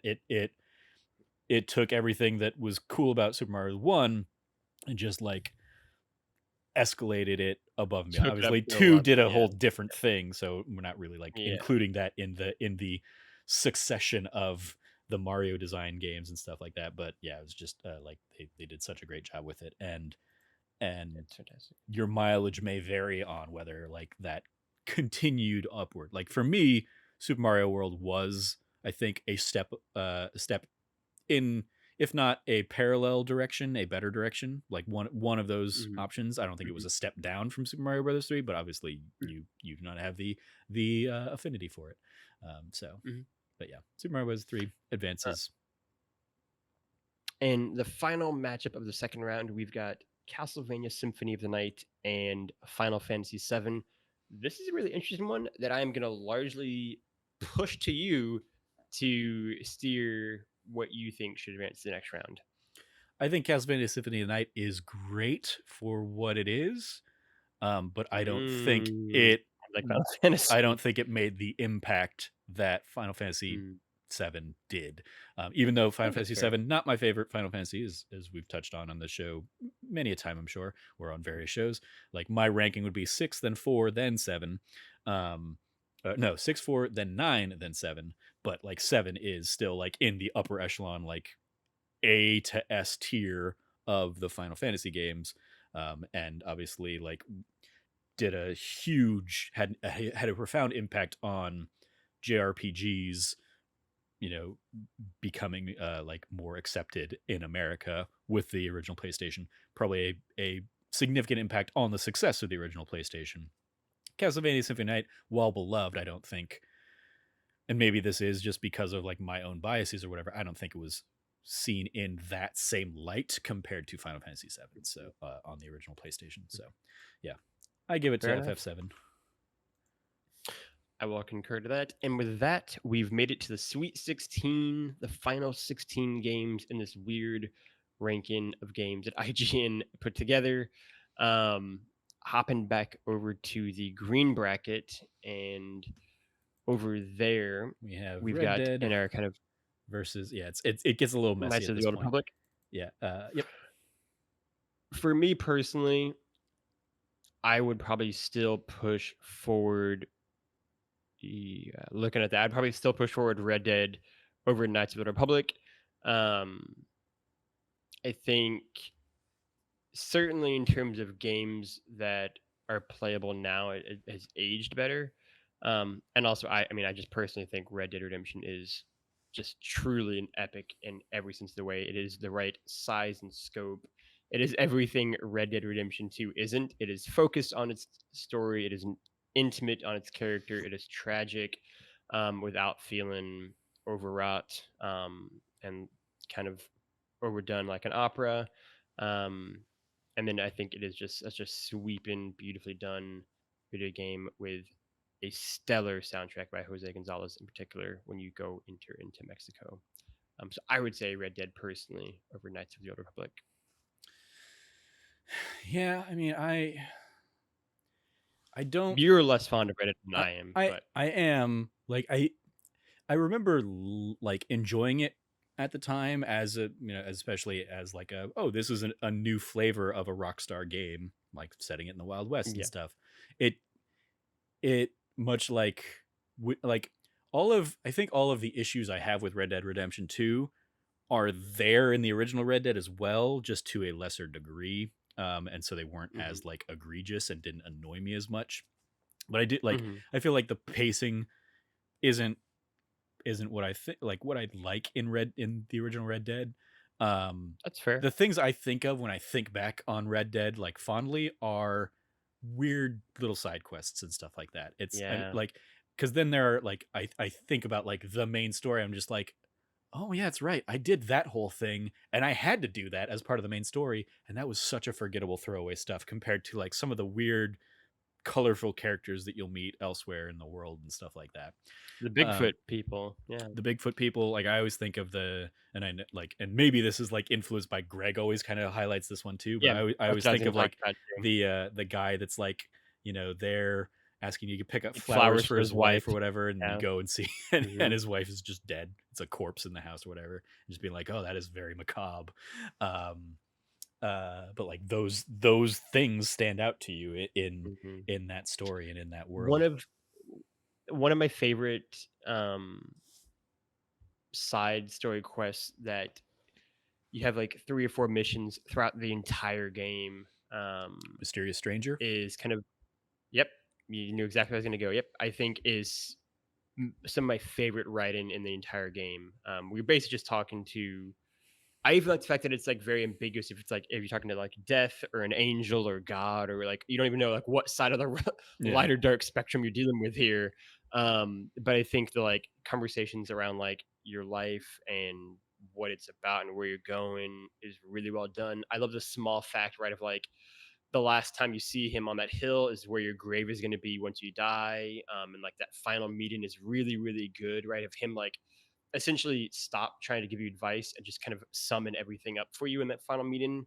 I think it's like really, really, really beautiful. Like all of those meetings, I think they thread them really well.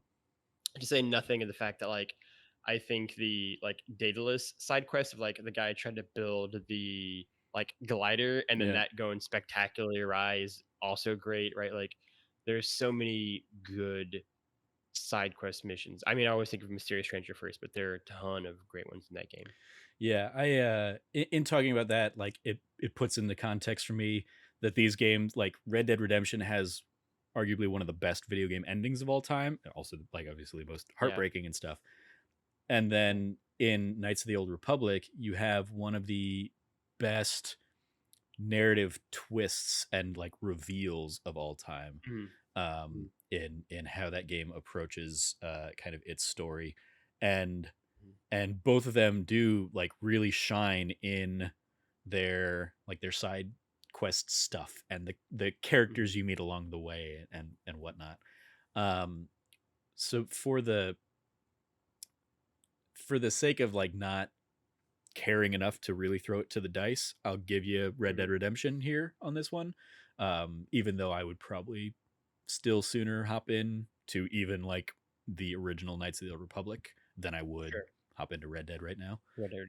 But yeah, I would say that your mention of the ending of Red Dead reminds me of just how smart and great the epilogue is as Jack, for Red Dead as well. It's also really well done, and unlike Red Dead Redemption 2, is an actual epilogue and not a whole other 2 not yeah, acts of a game. not a whole second game because you really But wanted to make that guy your protagonist. yeah, but whatever. That's a whole other topic. Um, all right, so we have Red Dead as our first game in the Elite Eight. Next up, we've got World of War.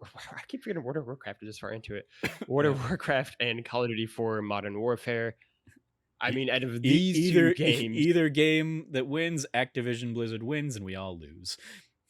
yeah, I mean, I'm gonna say to these two, it's gonna be Call of Duty 4. I just have an infinitely stronger connection with that series. I just care more about it. I have very little thoughts about World of Warcraft, and I think they're each hugely impactful, important games in terms of how they influence the series. So I'm going to say the one that I like more, which is Call of Duty 4. Just for my since I don't have that Call of Duty historical context and knowledge, was Call of Duty 1 through 3, were those all like World War II or earlier era Mhm. stuff? Okay. All So World War II so games. Modern Warfare, it was like, oh, here's like the first iteration of this game kind of in a modern setting and all that stuff. That makes sense. Modern Okay. Warfare was like the first game that wasn't like Tom Clancy, even really like that was just like set in the modern times and like really made that a big deal, right? In terms of like the technology you use, in terms of the missions you're going on, right? Like it felt very different. And especially because like up until this point, Call of Duty wasn't even any bigger than Medal of Honor, right? Like it was like this like three-way fight between like Medal of Honor, Battlefront, and or Battlefield and Call of Duty. And Call of Duty was probably the bottom of those three. And then this came out and like exploded everything, right? It basically single-handedly helped to kill Medal of Honor. And then pretty quickly push Battlefield aside. Um, which was a shame because I loved Medal of Honor, but it's dead. But yeah, Call of Duty was next Yeah, let level. me I'm just scrolling in because Modern Warfare 2 is where Call of Duty starts becoming the best-selling game every year, or every year it comes Mhm. out pretty much. Um, so yeah. Yeah. All right. Yeah, it was massive. Um, all right, that's the green bracket. So now over to the pink bracket. We have got God of War 2018 and Sid Meier's Civ 4. Look, I'm really happy that Civ 4 got into the Sweet 16 here. I think it's pretty clear from both of us that we love Civilization a lot and have spent an ungodly amount of hours playing it. This is also, I think, fair to say, neither of our favorite Civilization games are the ones we have the fondest memories of. So I think we each will agree that it is going to be God of War 2018 that makes it to the next round. Yep, works for me. Like it, I don't know if any of the other civilizations would have like improved its chances against God of Sure, War for me in sure. terms like even taking like my own personal bias out of the equation, because like yeah, Civilization 4 not my favorite civilization, but it's so close to all of the other civilizations. There's not like a Mhm. drastic, it's not like this was a giant dip down in quality or anything like that. It's just Mhm. like it had new features or ideas that I didn't care about and just didn't play and spend as much time with compared to especially like yeah, Civ 2 and Civ 3 were the ones that like growing up I sunk so many hours into. I Mhm. tying it back around to the Final Fantasy thing, I remember playing a game of Civ 3 where every city I created, I think I was playing as like Americans as I usually did or something as a 12-year-old or whatever. And Oh every yeah. city I created, I named a different Final Fantasy character. Yeah, Mhm. starting with like Final Fantasy I love that one, player. and then like going chronologically. It was like every city was a new party member basically, and I was playing on like a huge open map kind of thing. So I by game's end, I was up to like Final Fantasy 9 or maybe even Final Fantasy 10 or something like that. Like I don't remember how deep I got into it, but like I was definitely past like naming Cloud and Barrett and Tifa for Final Fantasy 7. So like I had a very robust civilization in that epic game that I played for probably 100 hours alone or something like that. So shout out to Civilization, but yeah, God of War moves on for me. And the other matchup, we've got Bioshock and The Witcher 3. This is going to be maybe the most contentious of the 16, round of 16 matchups here. I'm still going to say Bioshock. I think just that game's impact and what it did and all the little tiny details of it. You don't have as strong of a connection with Bioshock in that series, but for me, that was, you know, certainly when I first played that game too, I came out of being like that was like the most like tense I've been playing a game. That might be like the best game story I've played at this point in time in my life. Yeah, it was just a wild experience to play for the first time through. Yeah, I mean, I ultimately I probably think Witcher 3 is a better game, but not really enough to pick this fight, and you have such a deeper affinity for Mhm. BioShock that I'm fine letting it move forward. Um because yeah, I of these two, I mean, it's it's not fair to like be of these two. I would rather play this because I'm like I would probably rather play Bioshock just because I know that's one I can finish in a like reasonable amount of time compared to Witcher 3 Wild Hunt. But like Witcher 3 Wild Hunt, I finished, and I would love to at some point go back and play through like the expansions and the DLC and stuff like that. And so that's like I would sooner do that than hop into Bioshock, I guess, at this point. Yeah. And like a lot of it comes like for me, some of my like reticency towards like the original BioShock is I feel like especially with how BioShock 2 advances on it, at least gameplay wise, even if not story wise, and then how BioShock Infinite especially kind of develops, is that going back and playing the original BioShock, I feel like so underpowered, and not in like a good like this is a tense kind of world I way. love I like the idea that I can't have a weapon and a plasmid equipped at the same time. I have to switch between one or the other. Feels like an arcane, like feels like a game from another era at this point. it. Um, that I say I inadvertently made a pun there because playing through Deathloop right now, being able to have like a power on one hand and a gun in the other, like gives you this like extra sense of power and agency that you don't have in BioShock. And I get that part of the appeal of the original BioShock is feeling like you're you're going to get killed around any corner or something like Yeah. that. But I feel like I could still have that feeling as I did in BioShock 2 and BioShock Infinite, even if I was able to have my pistol in one hand and a fireball plasmid in the other or something like that in the original game. But yeah, For I'm fine it's BioShock moving forward. yeah. I'll just say for me, Bioshock One is really the only Bioshock game where I ever felt threatened, really, right? But I mean, Bioshock Two, you're a big daddy, right? So just like the equation in that feels different, right?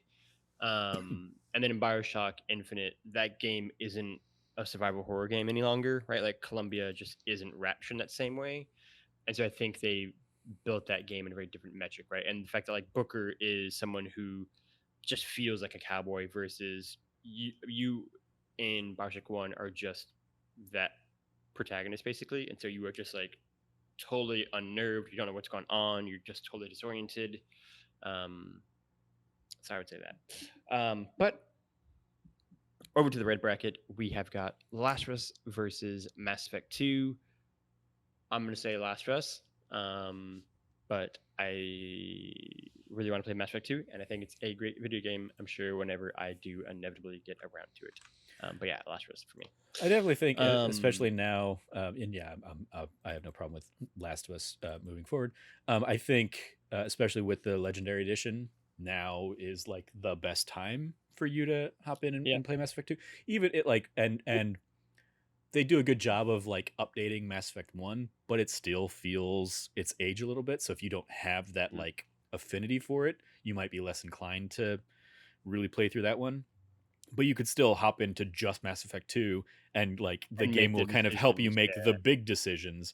You like the only downside of doing that is you do miss out on like a lot of fun little side quests and stuff that get like introduced in 1, and if you didn't do them in 1 they're not going to suddenly appear in 2 to see like the next chapter. So that's like the one selling point of why it's good to actually go through and play all of them, is that you get to see all of those little things that come back over and over again, and characters that you met in the first game, seeing like, even though like you maybe forgot about them 30 hours ago, but seeing them like pop back up in game 3 and being like, oh, that's cool that like you ended up doing this, is a fun little treat.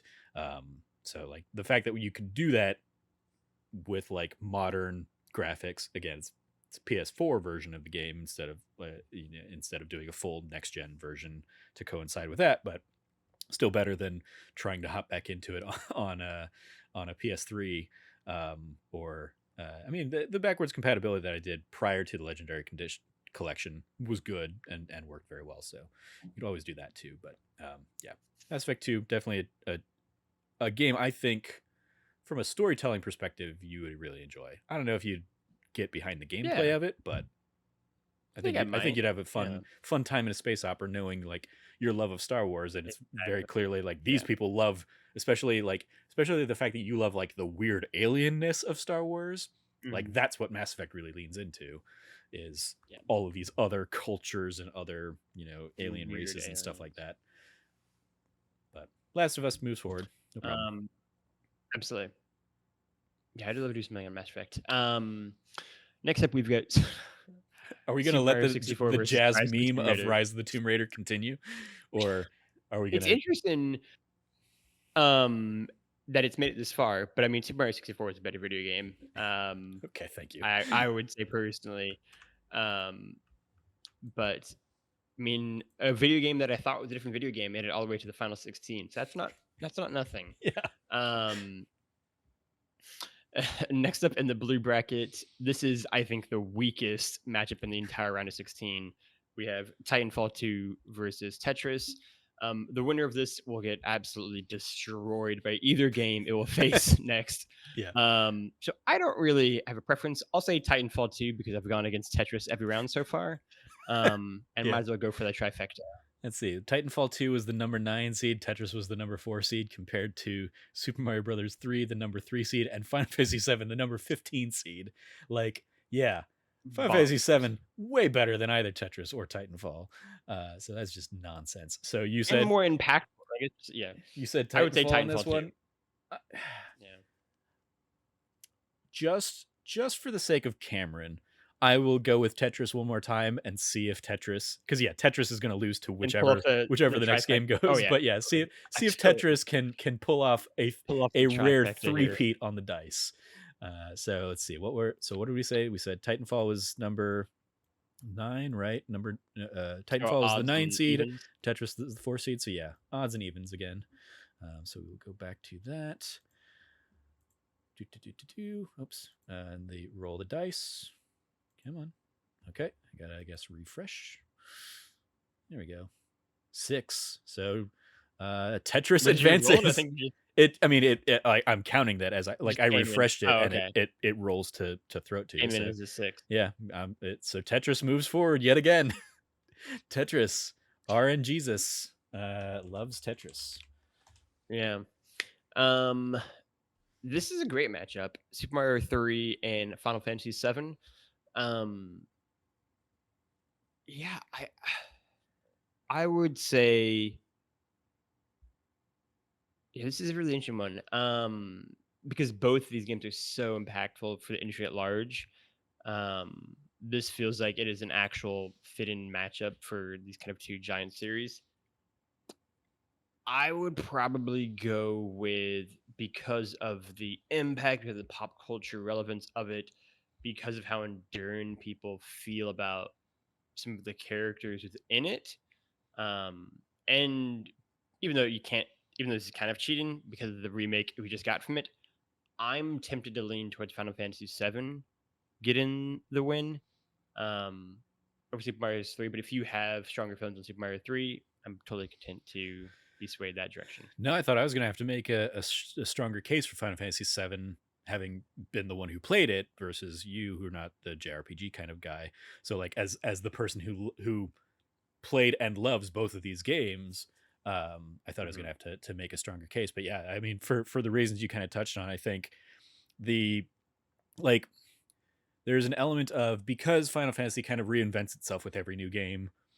Like, Yeah. while both of these series have obviously endured, like Final Fantasy VII is enduring with a new set of characters and new ideas each game, and Mario is enduring with the same character with new ideas each game. And so the fact that like people were so connected to this cast of characters from 1997, that they'd been Yeah. clamoring for remakes for years, and then Square Enix, against all odds, gave it to us, and against all odds it was good. That's the big thing. And people loved it. And so a new audience is getting to like experience these characters and be introduced to these characters, and taking that opportunity to go back and check out the original game, is I think is a really special treat. Nintendo re-releases Super Mario Brothers 3 on every system they can, and people buy it on every system they can, keep paying for it. So there's definitely like a value to that as well. But I think, I mean, one of the things that Mario has obviously always lacked in is story and characters and whatnot. It is like a great showcase for gameplay, but Yeah. I think Final Fantasy VII started or continued this idea of showing the stories that video games can tell and exposing a brand new audience to the stories that video games can tell, alongside PlayStation 1 classics like Metal Gear and stuff like that. So Crash Bandicoot. uh yes, the epic story of Crash Bandicoot, of course. Yeah. So yeah, I think there's almost a line, but like a narrative through line between your Final Fantasies of that era of storytelling and Mhm. characters to your Last of Us and your BioShocks and stuff Yeah. like that, that 100%. are tying gameplay and narrative in a way that Mario just has never done. I like the Paper Mhm. Mario games, I guess, like Mario RPGs and Yeah. stuff like that, A great got point. interested in telling a story, but so many of the Mario games are just content to only do the gameplay really well, whereas Final Fantasy VII did the gameplay well in its turn-based stuff, and did story and characters and, for the time, visuals very well. Obviously, those visuals, less well today, because polygons did not age as well as we might have liked. But yeah, Final Fantasy VII, It's I think.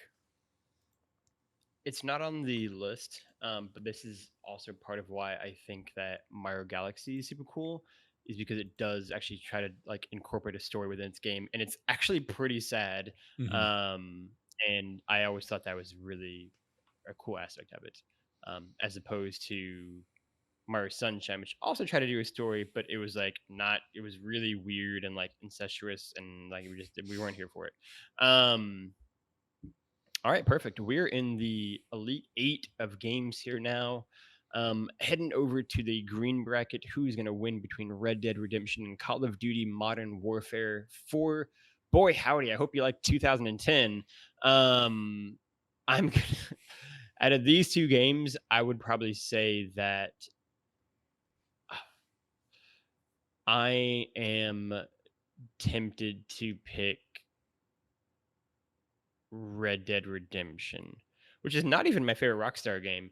But I'm gonna pick Red Dead Redemption out Yes, of Red Bully Dead or is Call not of on the Duty. list, so shout out Or to Vice City. to Bully Bully. or Vice City, I would have picked over. Bully is such a good video game. I really do wish they would make a remake of it, because I really do think you would love Bully. But that's I all I'll mean, say. I played Bully at the time. I mean, much like Red Dead, it was like I played it and I enjoyed it because I had enjoyed the Rockstar games, and Mhm. I played through Bully, and it just, in both cases, I was like, oh, like I was expecting and wanted to do certain things in these games because Rockstar had let me Sure. do them in GTA games that I just wasn't able to do. And so like Mhm. it's I played it. It just didn't stick with me Not what you wanted. not even that it wasn't that I Sure. wanted. Like I enjoyed it fine. It was just like it didn't stick with me in a meaningful way. In the same way that like GTA 3 I don't really remember anything about apart from like the the fact of you're doing all these things in an open world sense. But like Vice City Mhm. had such a colorful character to it, Yeah, Vice City's great. and San Andreas had such a distinct character to it. And Bully and Red Dead just didn't. I don't know if it was like Bully. It was the the private school setting that just I didn't connect with, um, or that felt maybe more restrictive compared to the open world Rockstar games we'd been used to. And then Red Dead, just as much as I like, I don't know. Maybe it's because I grew up here in Arizona that I just didn't care about westerns as much as a lot of other Mhm. people do. So like those didn't strike me. I mean, of these two, Red Dead easily takes it for me because I just don't care about Call of Duty. So yeah, Yeah, I have no problem with Red Dead advancing. Um, making but to yeah, the Final Four. they're very much like it was. I mean, it's fine. Good Yep. games. I get why people like them. I get that they're doing a ton of Mhm. great stuff. But again, like going back to the like a lot of the problems I have with Red Dead Redemption 2 probably also in Red Dead Redemption 1. I just, Mm. wasn't as bogged down, but also I didn't there wasn't as much expectation on Red Dead 1, so that like when I played through it and was like, "Okay, that was a fine time," and then just kind of went about my day. It wasn't until like connecting online and talking with people and people being like, "Oh my god, when you go to Mexico," I was like, "Oh yeah, I guess I remember going to Mexico being a thing, being a moment that happens in that game, but it didn't like it was not like an impact for me." Mm. So, Yeah. Over in the pink bracket, the finals there, we've got God of War 2018 and BioShock. What a great final. This and the next final are going to be really great, and then we're going to have a really simple one in the blue bracket. I think we each ultimately probably agree that it's going to be God of War 2018 here. I'm at least partially swayed by the fact that God of War is favorite game of all time. Um, but also, there's a larger argument to God of War I will make in a little bit, not in this round. I'm saving it you're for why I saving it think for God the of War eventual will Last of Us God of War showdown potentially, or even the next or round. Red Dead. Okay. Yeah, I will save it for that. But yeah, I think God of War will advance over Bioshock. I think both are fantastic, fantastic video games, though. Yeah, I mean, for me, again, obviously, like I have my own personal bias towards God of War, but I do think it is like like even if I didn't love God of War as much as I do Bioshock, Like me. one of the other elements of it is that it just like it's ultimately just not my kind of game because it is so Yeah. survival driven, that I don't like I end up feeling way more tense than I want to feel in that game.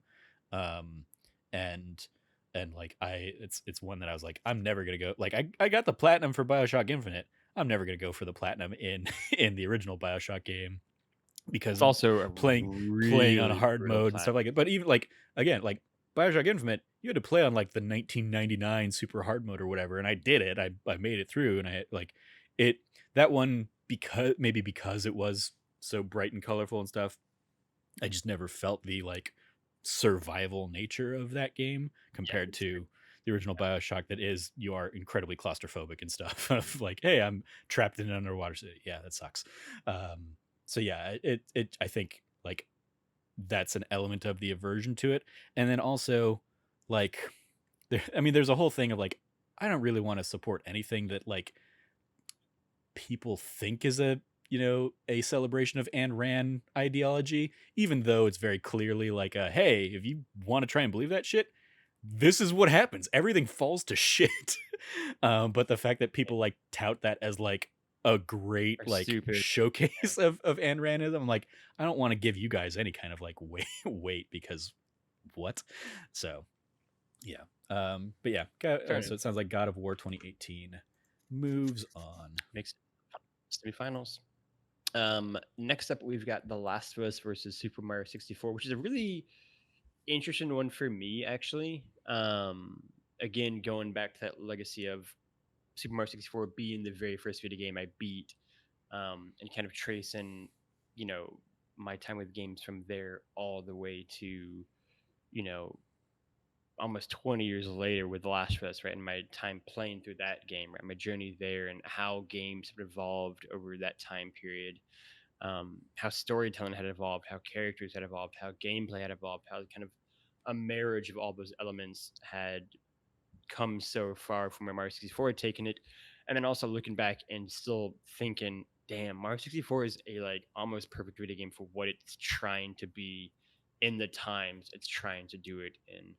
Um, like in terms of just like level for level, world for world, it is maybe like the has the highest like hit ratio of like any Mario game, 3D or 2D. Like it just really nails it. I mean, that said, I'm still ultimately going to go with The Last of Us, but I will say this is probably going to be the closest matchup on a personal level for The Last of Us that it's going to have in this bracket kind of trajectory.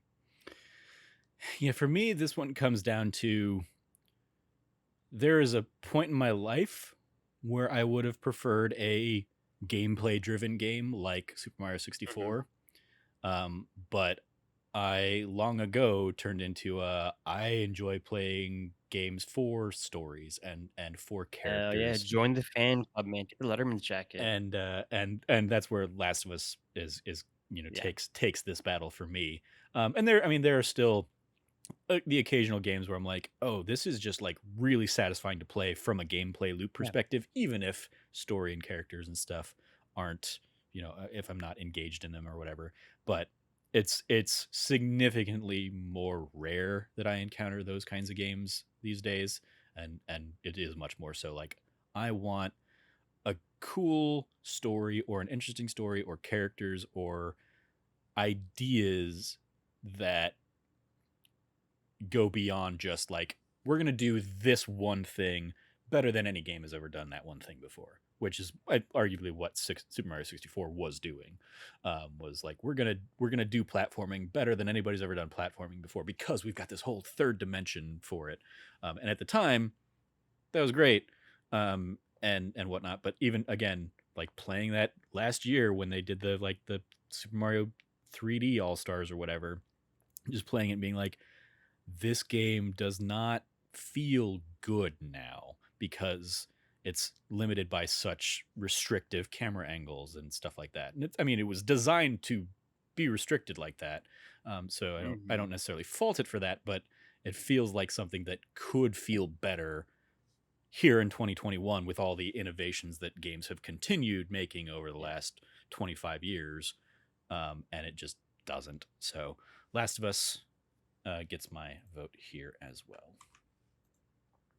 And finally, all I really got to say between Tetris and Final Fantasy VII is it's Final Fantasy VII, and it's the easiest final I, matchup there. I was gonna love it Um, if you decided to go with Tetris this time to force the dice roll, just to just to see what would happen. But no, yeah, no, I I'm ready to kill off Tetris. And with that, we've got our final four games of Red Dead Redemption, God of War 2018, The Last of Us, and Final Fantasy VII. As Trevor correctly ordained through the stars, um, I would say the final is not probably too hard to predict, but nonetheless, so let's go it's do it. so what are we Red looking Dead at? Redemption We're or looking at a 1 seed Red Dead versus God of War. Yeah, a versus an one, 8 seed a here. eight, and then an 8 and a 15. So by the seeding, only Red Dead should win. But Yeah. yeah, oof. Um, God of War or Red Dead. Trevor, what do you pick? Um, Again, I mean, like, I don't think it comes to any surprise based on our conversations around this one of just me, like Red Dead not clicking for me in the way that it is clicked for a lot of people. I think for me, it's God of War. And we've talked about Mhm. God of War extensively. It came up extensively the last time I did one of these 3.5 hour bracket podcasts. Um, uh, of and it's a point that I took from somebody else, but you often kind of quote and attribute me on of like God of War could have been a great 40-hour game, but they edited it down to a phenomenal 30-hour experience. Mhm. And like there's not a I don't think there's a moment wasted in God of War Right. 2018. I think it does the like unbelievable of taking this character who'd become like a one note caricature and like gives him heart and like a journey that you want to follow and a story that you want to see play out. I think it has a memorable and fun cast of characters that I can't wait to see again in Ragnarok.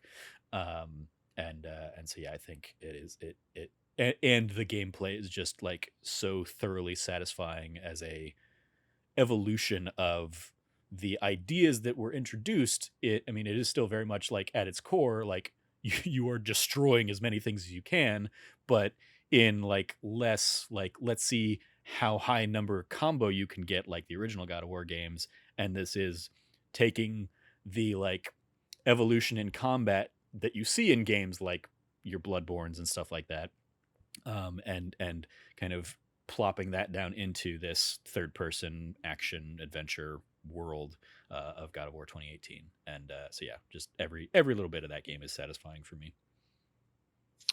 Yeah, I mean, I think that I've long been someone who God of War didn't click with as much in the 2018 version as it did for you and a huge amount of the industry, um, while still enjoying the game. And I've said for a while now that I really would like to go back and play through it again, and maybe now with Ragnarok kind of getting pushed back to potentially a good time to do that at, I find that we'll kind of go through it again before Ragnarok comes out, or maybe before then. I think God of War wins over Red Dead because it had so much baggage it had to deal with, right? It had to contend with the legacy of Kratos. It had to contend with the legacy of a character who was just a caricature of himself, who was just a, whiny, toxic, unlikable, misogynistic um, character that just like was the poster boy of like, you know, anti-hero bad boy like mid 2000s video game heroes, right? um and I think God of War 2018 found what made that character special in the original God of War game, where he is a bit more grounded and leveled, and his rage is based in something, right? Versus the other two games where it's just out of just it's angry for no reason really. Right. And in the first game it comes from a very natural place, this portrayal of him to his family and from Ares to him. And I think they kind of traced back to that and tapped into that again and removed so many of the layers of Kratos that had been kind of put on him over time and stripped him of that and brought him to such an intimate and real and authentic place. I think what they do in terms of mythology is super fascinating. I think Kratos' story in God of War 2018 is both incredibly timeless and universal and one that could fit really anywhere in how humans tell stories, and also one that is incredibly modern and of its time and place and reconciles with Kratos' relationship with, I think, women in a really interesting way from the first game to now, and how he deals with his wife's passing and Freya as well. I think it deals with his own fraught relationship with his children from the first game, obviously, to now. I think it deals with him being a father, with him trying to be a man and reconciling what that means now versus back in 2005, 2006. I think God of War 2018 works so well and is so smart because of how it reconciles with its history and the history of games as a whole, right? And after doing a whole summer of podcasts about Star Wars and how it deals with history, it's on my mind. And I think God of War does it in really interesting ways, in really clever ways. And Red Dead is given the benefit of not having to do that for its character. It definitely does it for the history of Westerns. But yeah, I mean, ultimately, I would give it to God of War 2018 as well.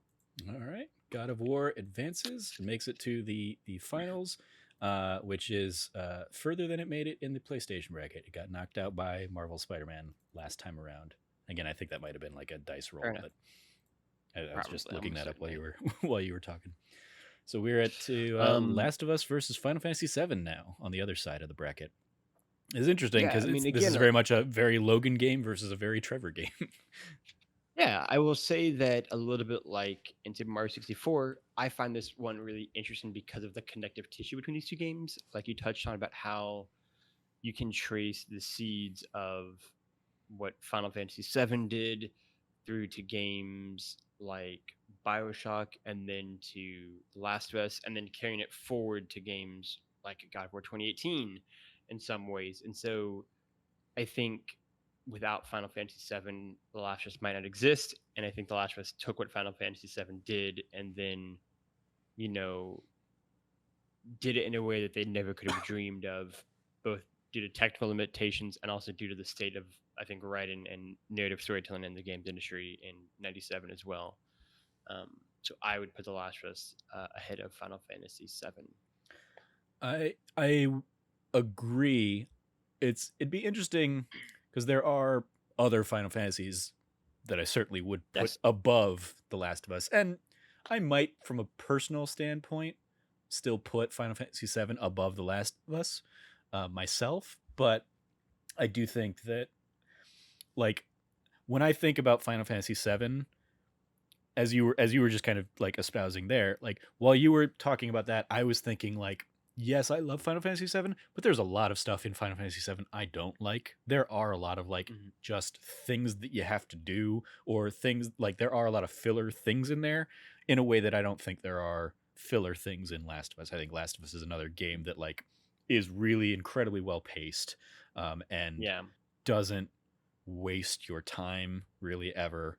Or if it does, it's doing it like for a point. It's doing it to like stretch out a moment so you sit with something longer, or you have to feel it.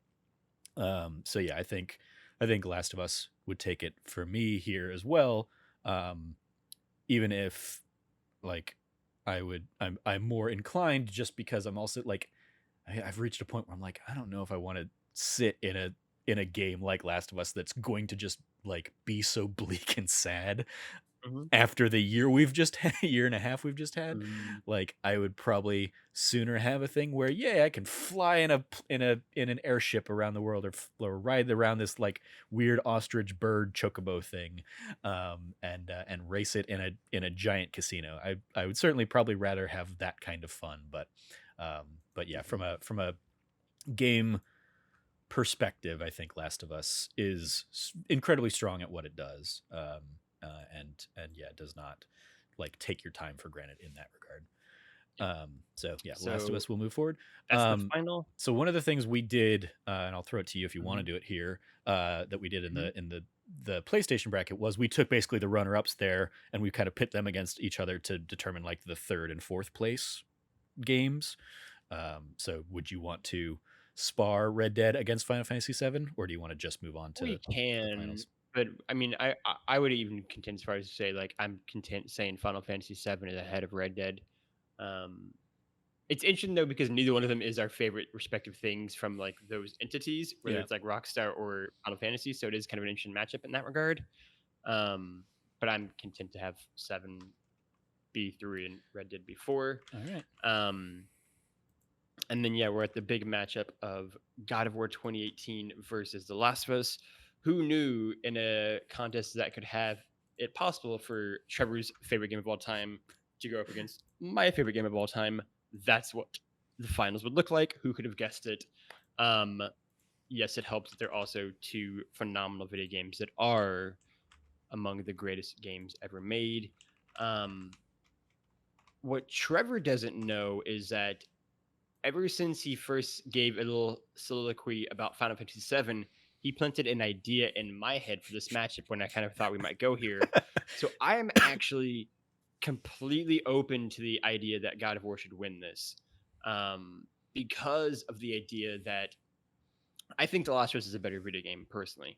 I think The Last of Us has stronger characters. I think it is a more emotional story, and I think it is I just like that story better. I think the emotional beats hit more for me.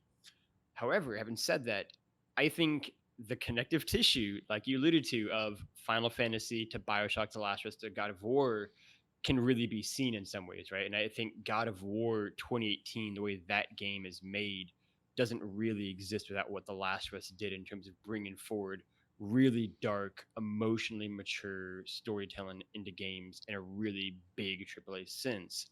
And so I think it's really interesting to look at these games less as kind of competing against each other and more as kind of facilitating one to the other, just as Last was helped along by Bioshock and Final Fantasy VII and Metal Gear before that. I think that God of War is a really weird video game, I think, for me in a lot of ways. And I think there is stuff that I would probably do different in God of War, but one thing that I wouldn't touch at all is how that game ends. I think the ending of God of War, not the final fight with Freya Mhm. or Boulder, or anything like that, but the actual end of taking the ashes and releasing them on the mountaintop and going through the halls that are emptied now beforehand and seeing the different kind of things and learning where Atreus got his name and that whole story and the final moments and learning that he is Loki, that sequence, that like 5 to 10 minute sequence is, I think, literally perfect. I wouldn't touch it at all. And I think the closest parallel I would take to it is obviously the giraffe scene in The Last of Us, which is my single favorite moment in all of video game history that I've ever played. I love the giraffe scene. Um, and as I've told Trevor before, when I first played The Last of Us, I thought the giraffe scene was the ending of that game. And I still think it would have been a phenomenal ending and have the game just end ambiguously with like, Ellie and Joel's back and forth, like it couldn't have been for nothing. Um, and it's not. And you get a really kick in the balls ending for that game, actually. That's a really, really sad. And that I think adds extra kind of poignancy and emotion to the giraffe sequence. Um, and so I think each game has these really beautiful and emotionally powerful kind of concluding touchstones. And I think that in a lot of ways, God of War's sequence probably wouldn't have happened without giraffe scene. And what the giraffe scene, I think, kind of helped push forward in terms of storytelling in games and these quieter moments that allow characters to just kind of reflect and talk and not shoot someone or throw an axe at someone's head. Um, and so, yeah, ultimately, I'm totally content to give the win to God of War 2018, even more so because Return of the Jedi won the summer of Star Wars. Um, but no, I mean, I think there's no wrong pick here. I think The Last of Us and God of War are both fantastic video games. Two of the best video games, certainly of this millennium, but even more so ever. So I'll say God of War 2018 and actually cut Trevor out from his knees before he can make the case for the game. I mean, I will take that and huzzah. And building on kind of what you said, I love that. Yeah, I certainly I love that we kind of have stumbled into this, like much I like really like this thing that you came up with. Yeah, it really is great. yeah, like much like mythology in and of itself is like an evolution of Hmm. storytelling over time. Like we kind of Yeah, stumbled into like this thread of narrative storytelling in video games that goes through all of these last four games of Final Fantasy 2, yeah, Red yeah. Dead 2, Last of Us 2, God of War. And Great it is point. Yeah, just Red like Dead 2. each one taking what came before it and adding on top of it and continuing that story into the next one. So What? as you're kind of telling that and kind of like Yeah. connecting those dots for me, and knowing that you still have not played The Last of Us Part 2, I would be curious your thoughts on that like metaphor of like how does God of War like 2018 Build off. continue on to The Last of Us Part 2, or does it, or what like like how does that, stack up against that if you ever get around to actually playing that game. But I in that, think, yeah, go ahead. yeah. I was just gonna say, I think it's really interesting to tying in Red Dead there as well because it made me realize that like each one of these games, I mean, this is a very Trevor and Logan Final Four. I mean, that's two guys who Yeah. again are unabashedly play games for stories. These are very much story games. But I also think it's interesting because each game deals with loss and tragedy in really unexpected ways. and obviously Final Fantasy VII very famously deals with a pretty big loss. Red Dead Redemption 2 very famously deals with a big loss, right? Like Last of Us is just a game really about loss and kind of the balance of that in hope at the same time. And The Last of Us, I think, deals with loss really ingeniously by not killing off one of the two main characters and making it the more heartbreaking because of it. And then God of War being a game literally about grief, right? And about overcoming loss, or not being able to overcome loss in some of the characters' cases. And so I find the connective tissue even tied in that sense of how the games deal with loss and death and grief, tie them together really beautifully as well. So the last two things I want to touch on, one from each game before we Mhm. kind of wrap it up, is Last of Us, I think, is another one that so like obviously the main thrust of The Last of Us is phenomenal and beautiful. Mhm. But one of the things that Last of Us does that we would then, for me in particular, it stands out again in Uncharted 4, is the way they use notes around the world to flesh out this world and give Yes. you a history of this world, Yes. not only from before the cordyceps to, but also like in the time During it, between Ish's the story. the beginning, of course. And so yeah, Ish's story in particular is such a phenomenal standout. And I was one of the many people that was like, I would love a DLC that is Ish's story or something like that, or Yes. because it is left open ended, like what happens and how did he deal with the like the sewer getting invaded and all that stuff. um and so shout out to that, which again then I think came up in both of our favorite Uncharted of like the almost like three storylines that are happening at once as you play through that game as Mhm. Nathan. You're finding out stories of like the original foundation of Libertalia alongside like an early expedition or an expedition kind of between Libertalia and now, that like all of those three things that you kind of explore and experience throughout the course of the game, if you happen to find these things, like are made richer because you see the rise and fall of the original Libertalia, you see the rise and fall of the like person trying to find Libertalia, and you can connect the dots and see that like Nathan is on the same path.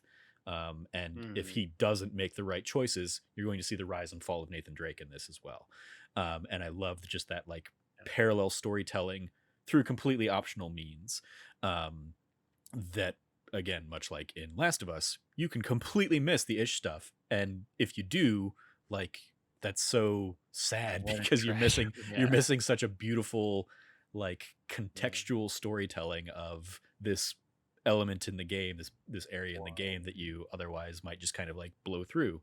um and so circling back over to God of War, um not only do you have that incredible final sequence that you kind of like alluded to, I even kind of extend it further into the credits where he's where Kratos is, they're going back down the mountain and Kratos is telling that story of where Atreus, and I guess you kind of touched on this, where Atreus comes from versus where Loki comes from, being such a beautiful story of Kratos's past that we Mhm. never would have gotten in like the original God of Wars kind of thing, but that he is removed enough that he can kind of tell that story, and it is in a story about telling stories with all these stories that Mimir has told. Like that is the most beautiful and the most pronounced story that you get. Mhm. But then also there's that incredible moment, and yeah, I mean, like with the other things we've spoiled on that game, like I have no problem spoiling like the getting going back to the original Blades of Chaos and like going Yeah. back to the house to get those because those are the only things that will like burn in the frozen pits of Helheim. um like and Kratos clearly never wanting to have had to pick those back up again, but you get that beautiful Mm. sequence of him riding the boat and like having to grapple with that Yeah. The in largely music. silence, but yeah, like Yeah. beautiful music playing, and he's just like sitting there, and you as a player, while yes, Athena is there a little bit, it is much more like him confronting and dealing with his demons in a very quiet moment Yeah. that is incredibly beautiful. And then like immediately like the the fact that like from a gameplay perspective, like you had the Chaos Blades in the first few games, and they were great and like such a fun addition to video game weaponry. And then you get the Leviathan axe in this game, and like immediately forget about the Chaos Blades, and like because the Leviathan axe feels so great, and then you get the Chaos Blades back, and it's like, Perfect oh weapon. my god, these work in this gameplay too. Like it, Yeah. so much of that game works when it so easily couldn't, that Yeah. it's just like yeah, it, ooh, chills. So yeah, love those like smaller quiet moments that you wouldn't have thought of for a God of War game prior to God of War 2018. And it is like you said, kind of like that is the influence of The Last of Us felt on that game. I was like, there are also like the jokey influences of like all of the PlayStation 3, 4 era like third person action games are that like sitting behind the character, like them kind of in that like, they're pretty much all in the same spot of the screen, and you're just kind of like moving through the action with them. Mm. Like your camera placement is pretty much in the same relationship to all of like to Kratos, to Joel or Ellie, to Aloy, to Deacon from Days Gone. Like they're pretty much they Mhm. all have the same like Sony look and feel to them, but they still do so much with the stories and the gameplay and all those other elements, and it is a lovely evolution of all that, those elements. So yeah, shout out to That just that. So reminded me that Burnout 3 is on this list, but Horizon Zero Dawn isn't. Um, yeah, but all right. So that is the list. Last of We have Us. God of War 2018 at number 1 and Last of Us at number 2. Um, that was a really good final conversation, I thought. I really enjoyed that convo. Yeah. Really the entire 3.5 hours convo, but Thank that you. that final Exactly. one was very good. Thank you to anybody that stuck it out with us that long to to hear that profound It was a really good, revelations yeah, I from might us. find a way to, like, cut that out and just put that was a really good final conversation, I thought. Thank you for listening to the show. We're just gonna right into the the closing thing here. Um, so if you like what you heard, you can go support us over at patreon.com/thatnerdsite, like all of our wonderful patrons and supporters have over here. No, we're not gonna put their names in. But again, you can go over to patreon.com/thatnerdsite, support us, throw us $1, tell us why you like us, look at all the tiers and goals and gadgets and gizmos. You can also go support us by going to your podcast service around the globe of your choice, subscribing, rating, reviewing us on iTunes. Give us 5 stars. It really does help spread the word about the show and get more people to listen to our 3.5 hour long shows that were only supposed to be 90 minutes. You can also go over to youtube.com Jarrett is slash gonna that hate site. us so much. 100%, and also to thatnerdsite.com and check out all the podcasts there on both the YouTube channel and the site as well. Otherwise, you can go find Trevor at Trevor J Starkey on the internet. Trevor, anything that you want to plug or shout out? Yeah, I want to shout out this week's Let's Plays over on the YouTube channel, youtube.com/thatnerdysite. The Tuesday Let's Play was my first hour ish with Deathloop. And then Thursday is my first hour ish with a game called Toem, a photo adventure. Um, Mhm. Wildly disparate games. You got Okay. your latest arcane action sim game versus like a little puzzle, like isometric puzzle game in black and white with hand drawn stuff where you're taking pictures of things around the world and kind of like finding things to take pictures of for people. And it's like just utter charming on that one. So I can't speak highly enough about that one. That is a fun little surprise. So yeah, go check out both of those things. You can go find me at Lefty Logie or Lefty Logie on the internet. I will echo that shout out, and I will also send a shout out to stay tuned for this week's episode of That D Plus Show. We will be doing the first episode of Star Wars Visions. I think we're getting most of the similar Star Wars cast back together. Maybe all four, but certainly I think at least three of us.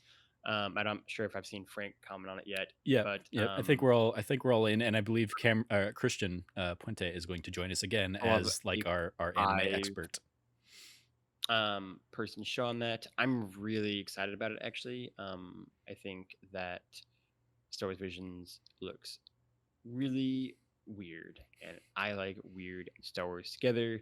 Um, And so I think, are they half-hour long episodes? Is that what the usually? They're short films, so they might be 45 minutes, maybe? I don't Okay. know. I mean, the first one goes Um, live basically in a couple hours as we're yeah. recording this, so we'll see. Um, yeah, so it's very exciting. Stay tuned for that and all of our conversations around that. Otherwise, you can go find that nerdy site at that nerdy site on the internet. And finally, thank you for listening. This is a long podcast. It was a lot of fun, though. I really enjoyed it. Thank you for contributing for your time for 3.5 hours, both listener and to Trevor. And for Trevor, for myself, and for all of us here at that nerdy site, play your games and be good to each other.